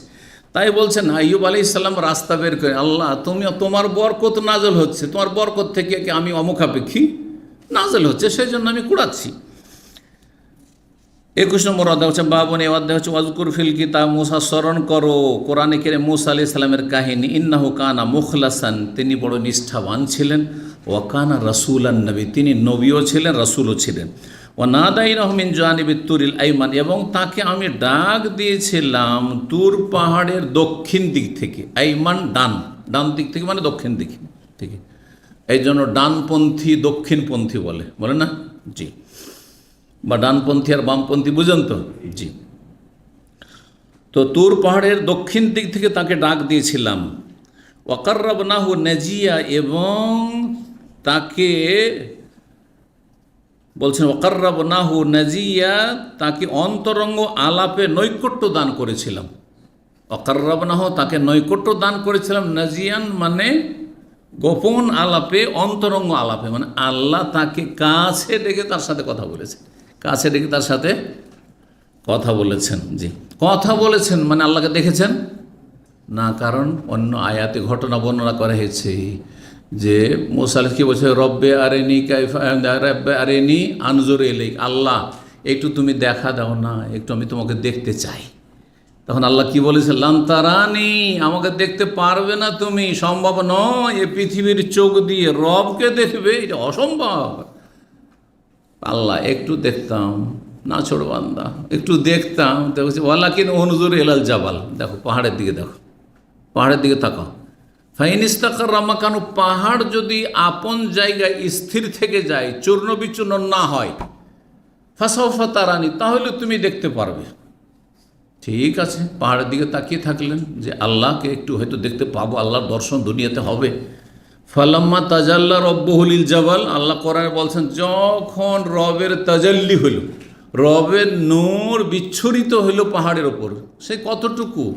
হাদিস রয়েছে 1টি আঙ্গুলের অগ্রভাগ পরিমাণ, সামান্য একটু আল্লাহর নূরের কি হয়েছে, নূর বিচ্ছুরিত হয়েছে, নূরের তাজাল্লি হয়েছে সে পাহাড়, সামান্য একটু। তা থেকে জাআলাহু দাক্কা, পাহাড়টি চূর্ণ বিচূর্ণ হয়ে গেল, চূর্ণ বিচূর্ণ হয়ে গেল। ওয়াখাররা মূসা সাহেব, মূসা আলাইহিস সালাম যে সেদিকে তাকিয়েছিলেন দেখার জন্য, তিনি বেহুশ হয়ে পড়ে গেলেন, বেহুশ হয়ে পড়ে গেলেন। ফালাম্মা আফাকা, তারপরে হুঁশ ফিরল। তখন আল্লাহ সুবহানাক, আল্লাহ তুমি পাক পবিত্র, তোমাকে দেখা সম্ভব নয়। তুবতু ইলাইক, তোমার কাছে আমি তওবা করছি, আল্লাহ ভুল করেছি, তোমাকে দেখতে চেয়ে, জি আমার পক্ষে সম্ভব না। তো কাররাবনাহু নাজিয়া। ইউকালু লিল ওয়াহিদ ওয়াল ইসনাইনি ওয়াল জামি, ওয়াহিদ ইসনাইন জামা, এক বচন, দ্বিবচন, বহু বচন, সব ক্ষেত্রে নাজিয়া শব্দটি ব্যবহার আরবিতে হয়, আরবি ভাষায় হয়। তারপরে বলছেন নাজিয়ান বলা, ইউকাল বলা খালাসু নাজিয়ান, কোরআনে কারিমে সূরা ইউসুফ আয়াত নম্বর 80 রয়েছে, ফালাম্মাস্তাই আসমিনহু খালাসু নাজিয়ান, যখন ওই 10 ভাই মিলে দরখাস্ত করি, কার কাছে আবেদন করি, অনুরোধ করে পারলেন না কাকে ছাড়াইতে, যে ইউসুফ আলাইহিস সালামের আপন বেনিয়ামিনকে ছাড়াইতে, তখন তারা কি করলেন, একটু দূরে গিয়ে খালাসু নাজিয়ান, তারা নির্জনে গোপন আলাপ পরামর্শ করলেন, মিটিং করলেন। সেখানেও নাজিয়ান শব্দটি রয়েছে। এটা কোরআনে কারিমে 2 জায়গায় নাজিয়ান শব্দটি রয়েছে, কাররাবনাহু নাজিয়া মূসা আলাইহিস সালামের ঘটনায়, আর ইউসুফ আলাইহিস সালামের ঘটনায়, ওর ভাইদের ঘটনা রয়েছে, সেখানে খালাসু নাজিয়ান। এই তাজালু নাজিয়ান, তারা একটু ইউসুফ আলাইহিস সালামের দরবার থেকে দূরে গিয়ে একটা মিটিং করলেন। ওয়াল জামি জমাই আঞ্জিয়াতুন ব্যবহার হয়। ইয়াতা না যাও না সূরা মুজাদালাত রয়েছে, মানে আপোষে গোপন আলাপ করা, চুপি সারে কথা বলা। গোপনে দুজন তিনজন কোথাও কথা বলছেন, এটাকে কি বলা হয়, নাজুয়া বলা হয় বা মোনাজাত বলা হয়। এই জন্য রবের কাছে দোয়া করা আমাদের দেশের মানুষরা কি বলে জানে? মোনাজাত। মোনাজাত মানে দোয়া নয়, মোনাজাত মানে চুপি চুপি সুরে কথা বলা, চুপি সারে কথা বলা বা গোপন আলাপ করা। তো আল্লাহর সাথে গোপনে বান্দা যেন কি করছে? কথা বলছে, কিন্তু সেটা যেন বেদাতি না হয়, মানে সম্মিলিত মোনাজাত না হয়। তালকাফু বা তালাক্কাফু, তালকাফ মা সানাউ, ওই যে মুসা আলাইহিস সালামের জামানায় জাদুঘরদের সাথে তার কি হয়েছিল? প্রতিযোগিতা হয়েছিল। কি দিয়ে? মুজিজা দিয়ে। মুসা আলাইহিস সালামের লাঠি দিয়ে। তো যতগুলি জাদু ছিল তাদের বিশাল বিশাল রশি আর লাঠি, সেগুলো সব বড় বড় সাপে পরিণত হয়েছিল। সেগুলি সবগুলিকে তালকাফ মাসা নাও গিলে ফেলেছিল কিসে? মুসা আলাইহিস সালামের সে মুজিজার লাঠি যে অজগর সাপে পরিণত, সেই সাপে গিলে ফেলেছিল। ওই তালকাফ মানে তালকামো, লোকমা। লোকমা তো বুঝেন না? লোকমা কাকে বলা হয়? একবার গিলাকে, একবার গিলে নেওয়াকে, একবারে যেটুকু গিললেন এটা এক লোকমা। তো ওই লোকমা থেকে তালকাফো তালকামো মানে গিলে ফেললো সেই সাপে, মানে মুজিজার সাপে জাদুর সাপগুলোকে গিলে ফেললো। 3392 নম্বর হাদিস আয়েশা রাদিয়াল্লাহু তাআলা আনহা বর্ণনা করছেন, নবী সাল্লাল্লাহু আলাইহি ওয়াসাল্লামের ওপর প্রথম ওহীর আগমন সম্পর্কে। ফারাজান নবী সাল্লাল্লাহু আলাইহি ওয়াসাল্লাম ইলা খাদিজা, হেরা পাহাড়ের গুহা থেকে নবী সাল্লাল্লাহু আলাইহি ওয়াসাল্লাম যে সূরা আলাকের 5টি প্রথম আয়াত নিয়ে ফিরে আসলেন। কোথায়? প্রথম জিবরাইল আলাইহিস সালাম এসেছেন, আর এই 5টি আয়াত নাজেল হইল।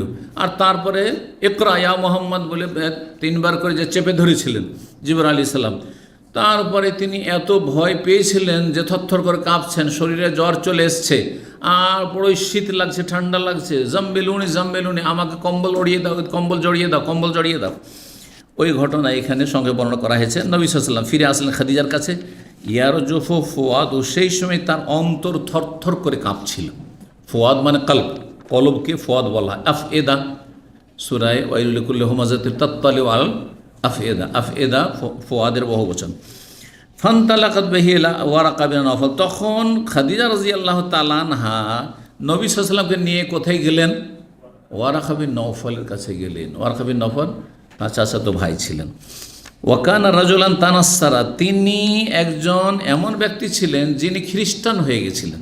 মক্কার মুশরিকরা সব পৌত্তলিক ছিল, কিন্তু তিনি সেই যুগের আল্লাহর স্বীকৃত ধর্ম ছিল ঈসা আলাইহিস সালামের ধর্ম, তিনি নাসরানি হয়ে গেছিলেন। এবং তিনি বড়ই জ্ঞানীগুণী মানুষ ছিলেন, লেখাপড়া জানতেন। তিনি আরবি ভাষায় ইনজিল পড়তেন। ইনজিল, ওই ইয়াকরাউল ইনজিল বিল আরবি ভাষায় তিনি ইনজিল পাঠতেন। তাহলে বোঝা গেল 1400 বছর আগে নবী সাল্লাল্লাহু আলাইহি ওয়াসাল্লামের জীবদ্দশাতেই ইনজিল বাইবেলের তর্জমা হয়ে গেছে আরবিতে। কারণ ইনজিল তো আরবি ভাষায় ছিল না, ইনজিল সুরিয়ানি ভাষায় ছিল। আর তাওরাত ছিল ইব্রানি ভাষা, মানে হিব্রু ভাষায়।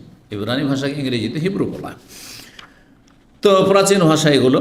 আরবি ভাষায় তিনি পড়তেন ইনজিল। ফাকাল ওয়ারাকা, ওয়ারাকা বললেন, মাজা তারা, হে মুহাম্মদ সাল্লাল্লাহু আলাইহি ওয়াসাল্লাম, তুমি কি দেখতে পাচ্ছ? কি দেখে তুমি ভয় পেয়েছো আর এরকম পরিস্থিতি হয়েছে, কি দেখেছো? ফাখবারাহু, পুরো বিস্তারিত বললেন যে আমি এই এই দেখলাম সেখানে। ফাকালা ওয়ারাকা, ওয়ারাকা বিন নওফল তখন বললেন, যেহেতু তার কাছে আসমানি কিতাবের জ্ঞান রয়েছে, তিনি জানেন যে শেষ নবী আসবেন এবং নবীদের কাছে যে ওহী আসে, ফেরেশতা জিবরাইল আলাইহিস সালাম আসেন, তখন পরিস্থিতিটা কেমন হয়, প্রথমখানে খুব ভয় পাবেন, এই বিষয়গুলি তিনি জানছেন। ওয়ারাকা বলে, হাজার নামুস আল্লাযী আনজালাল্লাহু আলা মুসা, ইনি হচ্ছেন সেই নামুস। নামুস মানে গোপন তথ্যবাহী। জি, গোপন তথ্যবাহী। আল্লাহর কাছে যে গোপন তথ্য রয়েছে, আসমানি তথ্য এবং তথ্য, সেগুলি বহনকারী ফেরেশতাকে নামুস বলা হয়। আর তিনি হচ্ছেন জিবরাইল। তাহলে এখানে নামুস বলতে জিবরাইল আলাইহিস সালামকে বোঝানো হয়েছে। তিনি হচ্ছেন সেই গোপন তথ্যবাহী ফেরেশতা জিবরাইল, যাকে আল্লাহ নামিয়েছিলেন মুসা আলাইহিস সালামের কাছে। কারণ মুসা আলাইহিস সালাম ঈসা আলাইহিস সালামের চাইতে বড় রসুল ছিলেন, এই জন্য মুসার কথা উল্লেখ করা হয়েছে, এখানে ঈসার কথা উল্লেখ করা হয়নি। ওয়াইন আদরাকা ইয়াউমুকা, যদি তোমার সেই দিনটা পেয়ে যায় যখন তুমি ইসলামের দাওয়াত দেওয়া শুরু করবে মক্কা নগরীতে, আর কাফিররা বড়ই শত্রুতা করবে, তখন যদি আমি বেঁচে থাকি তাহলে তোমার সর্বাত্মক সাহায্য করবো, তোমার পাশে দাঁড়াবো আমি। ওয়াদা করলেন, বুড়ো মানুষ ওয়াদা করেছেন, কিন্তু যুগ পাননি, তার আগে ইন্তেকাল করেছিলেন। কিন্তু তিনি ইন্তেকাল ইসলামের আগে করলেও তিনি কিন্তু জান্নাতি, কারণ তখনকার দিনে হকের ওপর তিনি ছিলেন, তখনকার দিনে হকের ওপর ছিলেন। ওয়াইন আদরাকা নিয়ামকা, তোমার সেই দিন যদি পেয়ে যায় আনসরুকা নাসরান মুআজ্জারান, তাহলে সর্বাত্মক সাহায্য করব আমি। নামুস বলা হয় সাহেবুসির আল্লাযী ইউতলাউহু, সাহেবুসির মানে গোপন তথ্য বাহী বা তথ্য বহনকারী, আল্লাযী ইউতলাউ যাকে অবহিত করেন, বেমা ইয়াস্তরু আন গায়রিহি এমন কিছু বিষয় যে বিষয়গুলি অন্য থেকে গোপন রাখেন, অন্য কাউকে জানানো হয় না, শুধু তাকে জানানো হয়। জিবরাইল আলাইহিস সালামকে জানানো হয়েছে, অন্য কোনো ফেরেশতাকে জানানো হয়নি ওহির বিষয়গুলি। তারপরে জিবরাইল আলাইহিস সালাম নিয়ে আসছেন, অন্য কাউকে জানান না, যাকে আল্লাহ জানাইতে বলেছেন তাকে, মানে নবীর কাছে, যুগে যুগে নবীর কাছে তিনি আসমানি সংবাদগুলি নিয়ে আসেন। 22 নম্বর অধ্যায় হচ্ছে বাবু কওলিল্লাহ তাআলা, মহান আল্লাহর বাণী সম্পর্কে বলছেন, হাল আতাকা হাদিসু মূসা, হে নবী তোমার কাছে কি এসেছে মূসা আলাইহিস সালামের বৃত্তান্ত, মানে কাহিনী। ইজরা আনান, যখন তিনি আগুন দেখলেন। কখন আগুনটা দেখেছিলেন? যখন মাদিয়ান থেকে তিনি যাচ্ছিলেন। মাদিয়ানে পৌঁছলেন কোথায়? মেসর থেকে। মেসর থেকে মাদিয়ান কেন এসেছিলেন ঘটনা জানা আছে। ওই যে দুইজন লোকে মারামারি করছিল, একজন কিবতি মানে ফেরাউনের বংশের, আর আরেকজন মূসা আলাইহিস সালামের বংশের ইসরায়েলি, বনি ইসরাইল। দুইজনে যখন মারামারি করছিল তখন তাদের ঝগড়া মারামারি ছোটাতে গিয়ে তিনি কি করেছিলেন, ওই যেহেতু সীমা লঙ্ঘনকারী বাড়াবাড়ি করেছিল সেই কিবতি মানে ফেরাউনের বংশের লোক, তাকে একটা ঘুষি, ফাওয়াকাযাহু মূসা, কোরআনে কারীমে আল্লাহ কি বলেছেন, মূসা কি করেছিলেন, একটা কিল মেরেছেন বা ঘুষি দিয়েছেন, ওই ঘুষি দিয়ে মরে গেছে, ঘুষি দিয়ে সে মারা গেছে। তারপরে কে মারলো ফেরাউনের কাছে সংবাদ পৌঁছে গেল যে এই মূসাই মেরেছে, ওকে ধরে নিয়ে আসো। মূসা আলাইহিস শুনতে পেলেন যে তোমার কিন্তু তল্লাশি চলছে, এক্ষুনি তোমাকে ধরলে তোমাকে ফাঁসিতে চড়াবে, খুন করবে তোমাকে। তাড়াতাড়ি সেখান থেকে পালাতে শুরু করলেন, পালাতে 7 দিন, তাফসীর কিতাবাতে রয়েছে 7 দিন হেঁটে গিয়ে মাদিয়ান শহরে পৌঁছলেন। সেখানে সোয়াইব ছিলেন, সোয়াইব আলাইহিস সালামকে বলছেন তিনি নবী, অথবা সোয়াইব অন্য কোনো সোয়াইব ছিলেন। তার 2 মেয়ে ছিল, আর তারপরে তাদের কিছু খেদমত করে দিলেন, আর তারপরে বাড়িতে তার লজিংয়ের ব্যবস্থা হলো, থাকার ব্যবস্থা হলো, খাওয়ার ব্যবস্থা হলো 7 দিন ক্ষুধার্ত থাকার পরে। আর তারপরে এত পছন্দ লাগলো, তখন সোহেব আলাইহিস সালাম বলেন, ইন্নি ওরিদান উনকে হাকা ইহেদাবনাতে ইহাতাইন, আমার 2 মেয়ে সাবালিকা আছে, তোমার সাথে একটার আমি বিয়ে দিতে চাই, কিন্তু মোহর দিতে হবে আগে। কি? আলা আনতা আজুরানি সামানি হেজাজ, 8 বছর আমার বাড়িতে চাকর থাকতে হবে, আগে চাকর থাকতে হবে, চাকরি করে তারপরে তখন মেয়ের বিয়ে। আর আজকাল কত বড় হারাম কাজ মুসলিম সমাজের লোকেরা করেছে, ভারত, বাংলাদেশ, পাকিস্তানে অধিকাংশ লোক 90 থেকে 95% যৌতুক ছাড়া কারো মেয়েকে বিয়ে করে না। চিন্তা করুন তো দেখি, প্রাচীন যুগ থেকে তাহলে এইটি আল্লাহ প্রদত্ত নীতিমালা যে বিয়ে করবে পয়সার বিনিময়, পয়সার বিনিময়। এই যে বেতন, 8 বছরের বেতনটাই হচ্ছে কি মোহরানা। তারপরে তখন ফালাম্মা কাযা মূসা, আর 10 বছর যদি করে দেয় তো আরও ভালো, 8 বছর করতেই হবে, তারপরে মেয়ে বিয়ে দেবো। আর 10 বছর যদি করো ফাইন আতমামতা আসান ফামিন ইনদিক, তোমার ইচ্ছে। মূসা বলে আমি 10 বছরই করবো, অসুবিধা নেই, বিয়ে করবো তখন 10 বছরই দেবো। 10 বছর চাকর খাটলেন, তারপরে বিয়ে করলেন। আর তারপরে দেখেন আল্লাহ কিভাবে রুজির ব্যবস্থা করেন। শুধু একটি ছোট্ট দোয়া ছিল, রব্বে আন্নি মাসানিয়া দুর রব্বে ইন্নি লিমা আনজালতা ইলাইয়া মিন খাইরিন ফাকির। আইয়ুব আলাইহিস সালামের দোয়া যেমন খুব ছোট্ট দোয়া, ঠিক তেমনি মূসা আলাইহিস সালামের দোয়া ওই রকমই একবারে ছোট্ট দোয়া, রব্বে ইন্নি লিমা আনজালতা ইলাইয়া মিন খাইরিন ফাকির। আল্লাহ আমার নসিবে যা জুটিয়েছ, দুনিয়াতে নামিয়েছ রিজিক, তো আমার ভাগ্যে আছে, সেটার আজকে আমি মুখাপেক্ষী হয়েছি, আমার কাছে রিজিক নেই, আল্লাহ রিজিকের ব্যবস্থা করে দাও। আল্লাহ কি করলেন? থাকার ব্যবস্থা করলেন, খাওয়া দাওয়ার ব্যবস্থা করলেন, লজিং। তারপরে যুবক মানুষ এই যৌবন নিয়ে থাকবে কি করে, যৌবনের জ্বালা আছে, তো আল্লাহ বিয়ে শাদিরও ব্যবস্থা। একটি দুয়াতে 3টি কাজ, আল্লাহর পর ইয়াকিন লাগবে। যে আল্লাহ সব কিছুই করতে সক্ষম এবং আল্লাহর কাছে বড় আশাবাদী হইতে হবে। আল্লাহর রহমতকে সংকুচিত করলে হবে না, আল্লাহর রহমতকে একবার সংকীর্ণ মনে করলে হবে না, আল্লাহর কাছে অসাধারণ আশা রাখতে হবে। আল্লাহ যা ইচ্ছা তাই করতে পারেন আমার জন্য। জি, আমি কল্পনা করতে পারি না যে যত দূরে আল্লাহ পৌঁছিয়েছেন আপনাদেরকে, আপনারা কেউ কিন্তু কল্পনা করেননি যে আমি এত দূর পৌঁছিব, সেটাই মনে রাখেন। তো ওইভাবে আল্লাহর কাছে বড় আশা রাখতে হবে। তো যাই হোক, এই মাদিয়ান থেকে যাচ্ছিলেন আর আল্লাহ তাকে নবী করবেন, দেখা দেবেন বা আল্লাহর উপর কথা বলবেন। তো ওই কথাটি এখানে রয়েছে। ইজরা নারান, পাহাড়ে তুর, যে তুয়া নামক স্থানে, সেখানে দেখছেন যে পাহাড়ে কি হচ্ছে, আগুন জ্বলছে, কিন্তু সেটা আগুন ছিল না, আল্লাহ রাব্বুল আলামিনের নূর ছিল। ইজরা নারান, আর স্ত্রী ছিল গর্ভবতী, বাচ্চা হব, বাচ্চা ভূমিষ্ঠ হবে, আগুনের প্রয়োজন রয়েছে বাচ্চা শেখার জন্য, বা এমনিও খাবার দাবারের জন্য আগুনের প্রয়োজন রয়েছে, আগুনের তলাশে, মাঠে, খোলা ময়দানে, কোথায় পাহাড়ি এলাকা। তো ইজরান ফাকাল আলী আহলেহি, নিজের পরিবার স্ত্রীকে বলে, কসু, এখানে থাকো, ইন্নি আনাস্ত নারান, আমি আগুন দেখতে পেয়েছি, আমি আগুনের একটা অংশ নিয়ে আসছি। অথবা আগুন যখন সেখানে দেখছি, তাদের কাছে যদি আগুন নাও পাই, একটু আলো দেখছি, তাহলে সেখান থেকে আমি একটু গাইডলাইন পাবো যে আগুন পেতে পারি কোথায় আমাদের প্রয়োজন পুরা হবে। তো এই কথা এখানে রয়েছে।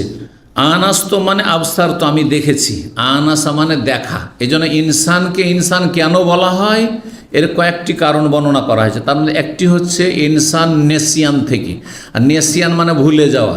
তো মানুষকে মানুষ, ইনসান কেন বলা হয়, মানুষ ভুলে যায়। যতই স্মৃতিশক্তি আপনার হোক না কেন, ভুল মাঝে মধ্যে কিন্তু ভুলবেনই আপনি, তাই না? নেসিয়ান, আদম আলাইহিস সালাম ভুলে গেছিলেন, ফানাসিয়া আল্লাহ বলছেন, না হলে তিনিও ফল খেতে যেতেন না, আল্লাহ নিষেধ করে কথা ভুলিয়ে গেছিলেন তিনি। আর একটি কারণ হচ্ছে ইনসানকে ইনসান কেন বলে, আনাসা থেকে, মানে ইনসানকে দেখা যায়। আনাসা মানে দেখা, আর ইনসানকে কি করা যায়, দৃশ্য দেখা যায়। কোনো জায়গায় মানুষ থাকলে দেখা যাবে, কিন্তু জিন থাকলে, জিন ইনসান দুটোকে আল্লাহ ইবাদতের জন্য সৃষ্টি করে, জিনকে দেখা যায় না আর ইনসানকে দেখা যায় না। এই জন্য ইনসানকে ইনসান, মানুষকে ইনসান বলে। আচ্ছা, মানুষ কেন বলে এটাও শোনেন। মানুষ যেহেতু বাংলায় মানুষ বলছেন, তাই না? মানুষ কেন, মানুষ অনসিয়াত থেকে, আর অনসিয়াত মানে বন্ধুত্ব। হ্যাঁ, বন্ধুত্ব, একজন আরেকজনের পাশাপাশি থাকতে চায়, সংসর্গে আসতে চায়। মানুষ একা বাস করতে পারে না। একা যদি কোথাও মানুষকে রেখে দেন, পাগল হয়ে যাব, কিছুদিনের মধ্যে পাগল হয়ে যাব। মানুষ কি চায়, বন্ধুত্ব চায়, সংসর্গ চায়, ভালোবাসা চায়, ভালোবাসা বিনিময় করতে চায়। জি, তো যাই হোক, চলেন তাহলে দেখা যাক। সময় এগিয়ে চলে গেছে, আর সামনে আবার মেলা আয়াতের তফসির আসছে।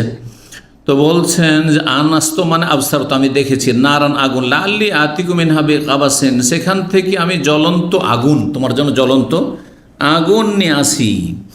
ইবনে আব্বাস রাদিয়াল্লাহু বলছেন, মুকাদ্দাস মানে মোবারক, ইন্নাকা বিল ওয়াদিল মুকাদ্দাসে তুয়া। যখন ওইখানে আগুনের কাছে গেছে, আগুন দেখে, তখন আল্লাহ বলছেন, ইন্নি আনা রব্বুকা মুসা, আমি তোমার রব আল্লাহ।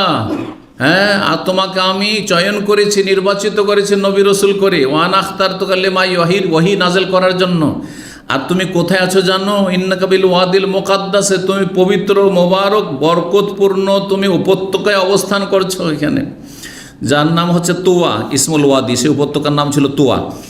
সিরাতাহাল উলা, সিরাতাহা সূরায়ে তহাতে যে রয়েছে আয়াত নম্বর 81, মানে হালাতাহাল উলা, অবস্থা। সিরাত মানে অবস্থা। এই জন্য জীবনীকে কি বলা হয়, সিরাত বলা হয়। সিরাতুন নবী মানে নবীর জীবনী, জীবনী হচ্ছে অবস্থা।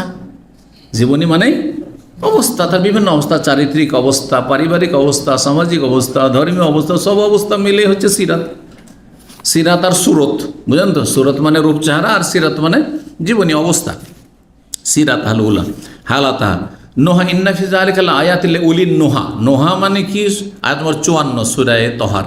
নোহা মানে জ্ঞানবান, বা এখানে তোকা, যেমন বখার তফসির করছেন মুত্তাকি পর আল্লাহ ভীরু, কিন্তু নোহা বলা হয় জ্ঞানী ব্যক্তিকে, উলিন নোহা। কারণ মানুষ যদি বিবেককে কাজে লাগায়, তাহলে বিবেক অন্যায় কাজে বাধা দেয়।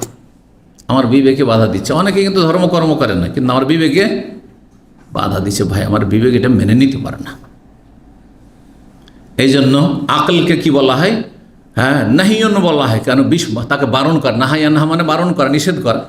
জি, তারপরে বলছেন যে আয়াত নম্বর 87 রয়েছে বেমাল কেনা, ওই সামেরি যে গোপূজা শুরু করেছিল, গরুর পূজা, বাছুরের পূজা শুরু করিয়েছিল বনি ইসরায়েলদেরকে, আর ওই ফেরাউনের বংশধর থেকে যে ওই স্বর্ণ টর্ণ অলঙ্কারগুলি সব নিয়ে ধার করেছিল তারা কোনো অনুষ্ঠানে যাওয়ার জন্য, আর তারপরে হঠাৎ করে এরকম ঘটনা ঘটে গেল যে সাগর পার করেছিল। আসলে এগুলো করবে কি, সেগুলোকে আগুনে জ্বালিয়ে একটা বাছুর মতো তৈরি করা, তারপরে সে তার পূজা শুরু করে দিয়েছিল।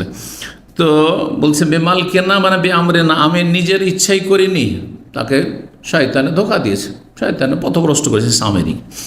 হাওয়া ফাকাদ হাওয়া, হাওয়া 81 নম্বর আয়াত রয়েছে, মানে শাকিয়া, হতভাগা হওয়া।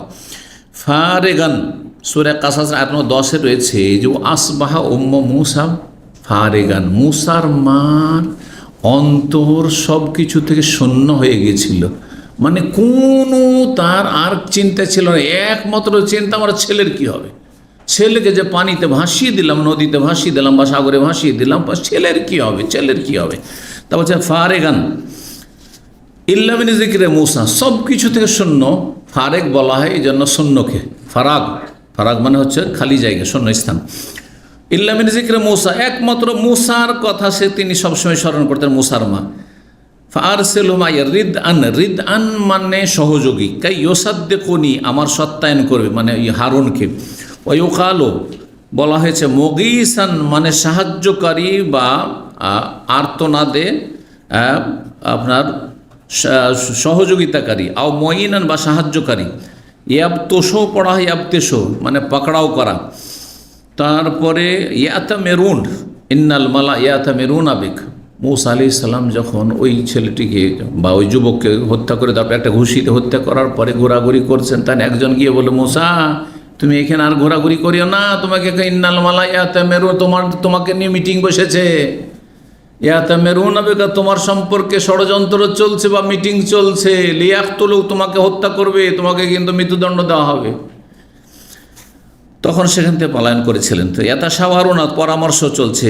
জাজওয়াতুন বা জিজওয়াতুন মিনান নার, এর মানে হচ্ছে কিতআতুন গালিযাতুন মিনাল খাশাব, জি জ্বলন্ত কাষ্ঠখণ্ড, কাঠের টুকরো, কাঠে আগুন জ্বলছে, কাঠে আগুন জ্বলছে, এমন কাঠ যাতে আগুন তো দাউ দাউ করছে কিন্তু তাতে লাইসা লাহাবন, তাতে অগ্নিশিখা নেই, মানে আগুন জ্বলে না ওপরে কিন্তু কাঠটা আগুন দাউ দাউ করছে বা ভেতরে আগুন রয়েছে, এটাকে বলা হয় জাজওয়া। জাজওয়াতু মিনান নার রয়েছে সেই ক্ষেত্রে। এইরকম দেখেছিলেন মূসা আলাইহিস সালাম সেই তুয়া নামক স্থানে।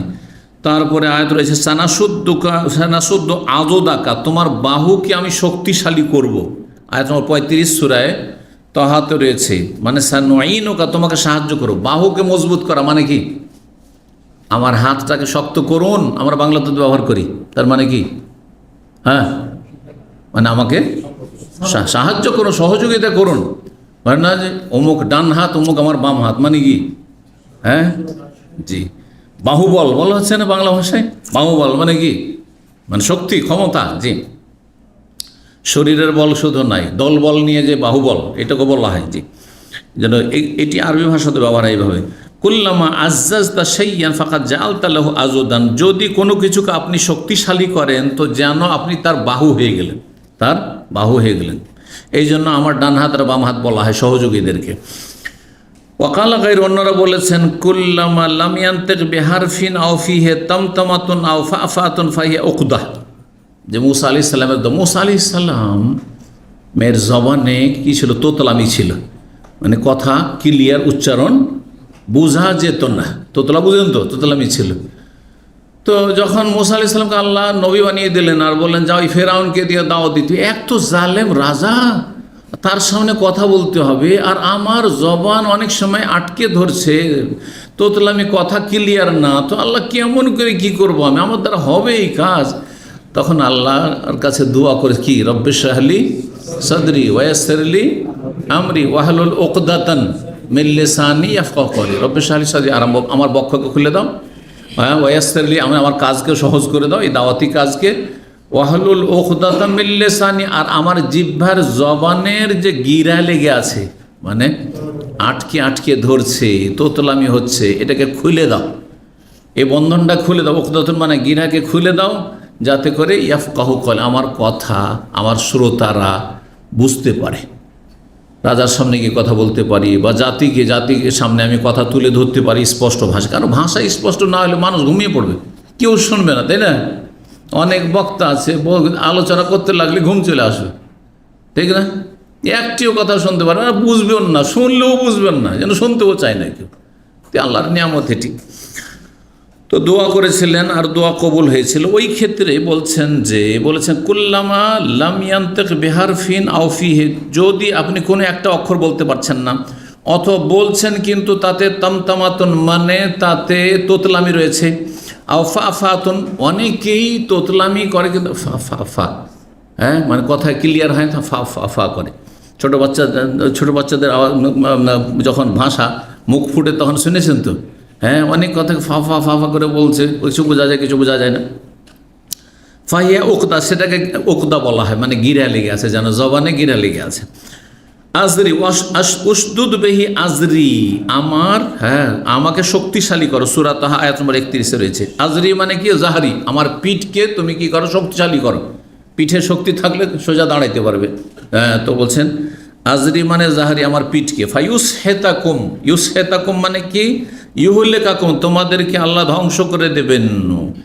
ফাইউস হেতাকুম বে আজাব ওকাদ খাওয়া মানে ইফতারা। আর মুসলাম ইয়াজহাব বে তারিকাতুল মুসলাম, মুসা আলাইহিস সালাম যখন দাওয়াত দিতে লাগলেন তখন ফেরাউন নানাভাবে বিভ্রান্ত করলো দেশবাসীকে। তার মানে একটি জানো এ কি চাই? তোমাদেরকে তোমাদের ভালো আদর্শ থেকে, তোমাদের বাপ দাদার ধর্ম কত সুন্দর ধর্ম, তোমরা পরম্পরা চলে আসছো মেনে, সেটা থেকে তোমাদেরকে বিভ্রান্ত করে নিতে চাই, বুঝছেন না? এখন গিয়ে যদি সৌদি আরব থেকে তাওহীদ সুন্নাতের কথা বলেন, বেদাতি সমাজেতে কি বলে জানো?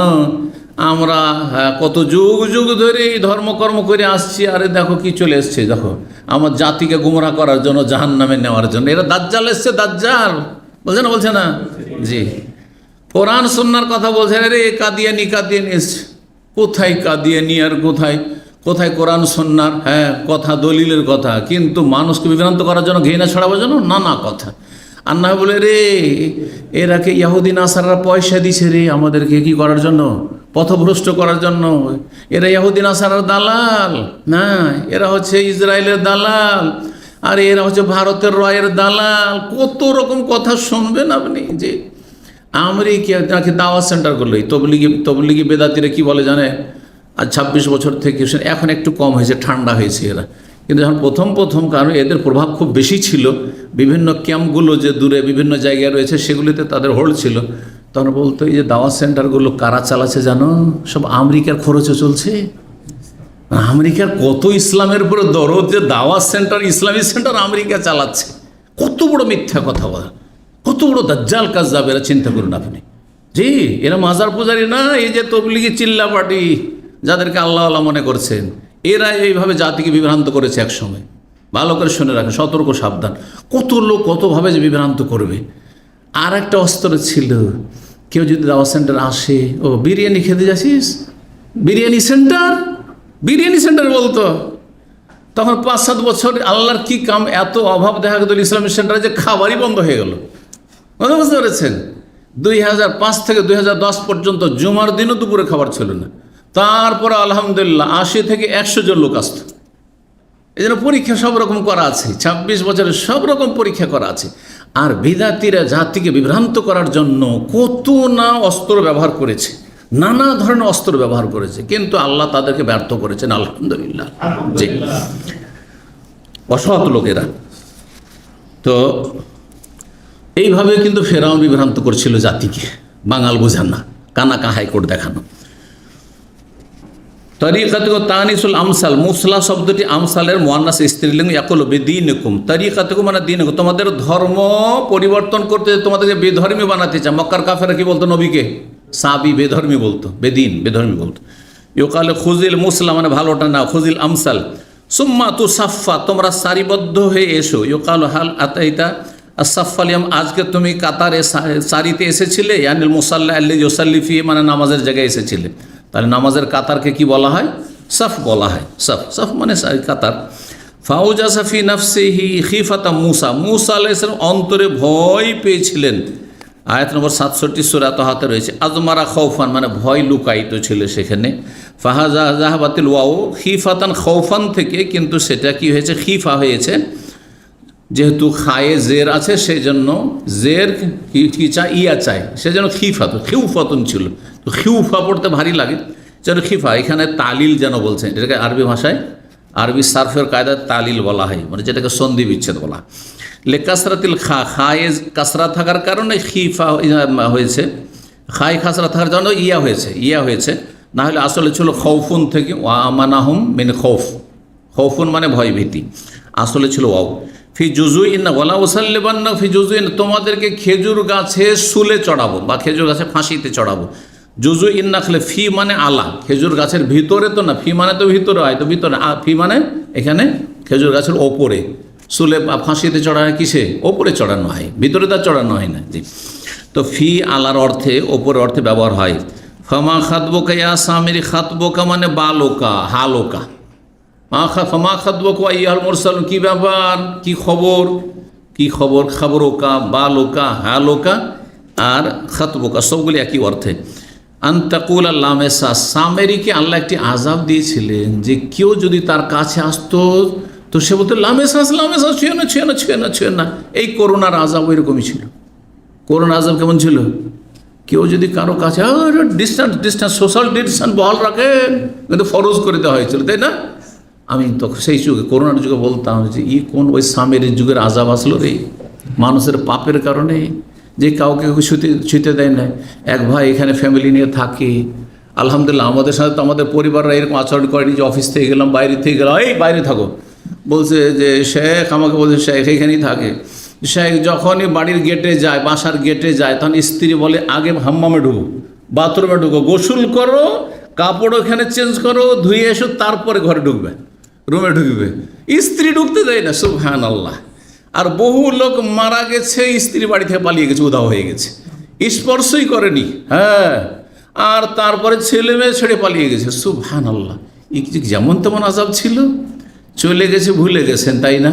আল্লাহু আকবার, ভুলবেন না আল্লাহর আজাব। আল্লাহ যে কোনো সময় কঠিন আজাব দিতে পারে। আল্লাহ আমাদের হেফাজত করুন, আল্লাহ মাফ করুন। তো যাই হোক, আমরা এখন শেষের দিকে, কিন্তু তফসিরে অনেক সময় নিচ্ছে। লামেসা শব্দটি মাস্তার মাসাহ মেসাসান থেকে, মানে স্পর্শ করা। লালান সেফান্নাহু এই লানুজরিয়ান্নাহু মানে উড়িয়ে দেওয়া। আজ দোহা, দোহা মানে হচ্ছে পূর্বাহ্ন।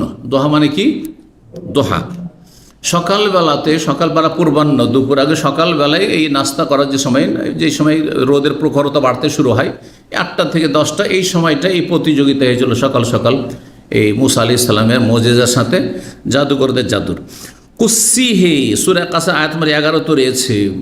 যখন মুসা আলাইহিস সালামকে পানিতে ভাসিয়ে দেওয়া হইল, মা তো ভাসিয়ে দিলেন তাকে বাঁচাবার জন্য, আর এটি আল্লাহর ওহী ছিল, ঠিক আছে, কিন্তু আর বরদাস্ত হচ্ছে না। হ্যাঁ, এই মায়া ভুলতে পারছেন না, ছটপট করছেন। বড় বোন ছিল মুসা আলাইহিস সালামের, মেয়েকে বলছেন যে তুমি নদীর কিনারা কারা বা সাগর কিনারা কারা চলতে থাকো, দেখো কোন দিকে ভেসে যাচ্ছে, কোথায় গিয়ে উঠছে, কে তাকে উঠাচ্ছে না কি হচ্ছে, তুমি দেখতে থাকো। ওই যে কুসি হে মানে তুমি তাকে অনুসরণ করো, বাচ্চাটাকে অনুসরণ করো একটা বক্সে, তাঁবুতে করে যে ফেলে দেওয়া হয়েছিল। এই ইত্তাবি আসারহু, তাকে অনুসরণ করো। ওয়াকাদ ইয়াকুনু আন ইয়াকুসাল কালাম, কুসিহের দুটি অর্থ। কাসা ইয়াকুস মানে অনুসরণ করা, আর কাসা ইয়াকুস মানে কাহিনী বয়ান করা। এখান থেকে কেসা কাকে বলা হয়? কেসা কাহিনী, ঘটনাকে, কাহিনীকে। যেমন কোরআনের সূরা ইউসুফ আয়াত নম্বর 3 রয়েছে, নাহনু নাকুসু আলাইকা আহসানাল কাসাস, আমি আল্লাহ হে মানব জাতি বা হে নবী, তোমার সামনে আমি সবচেয়ে সুন্দর কাহিনী বর্ণনা করছি, কিসা বয়ান করছি।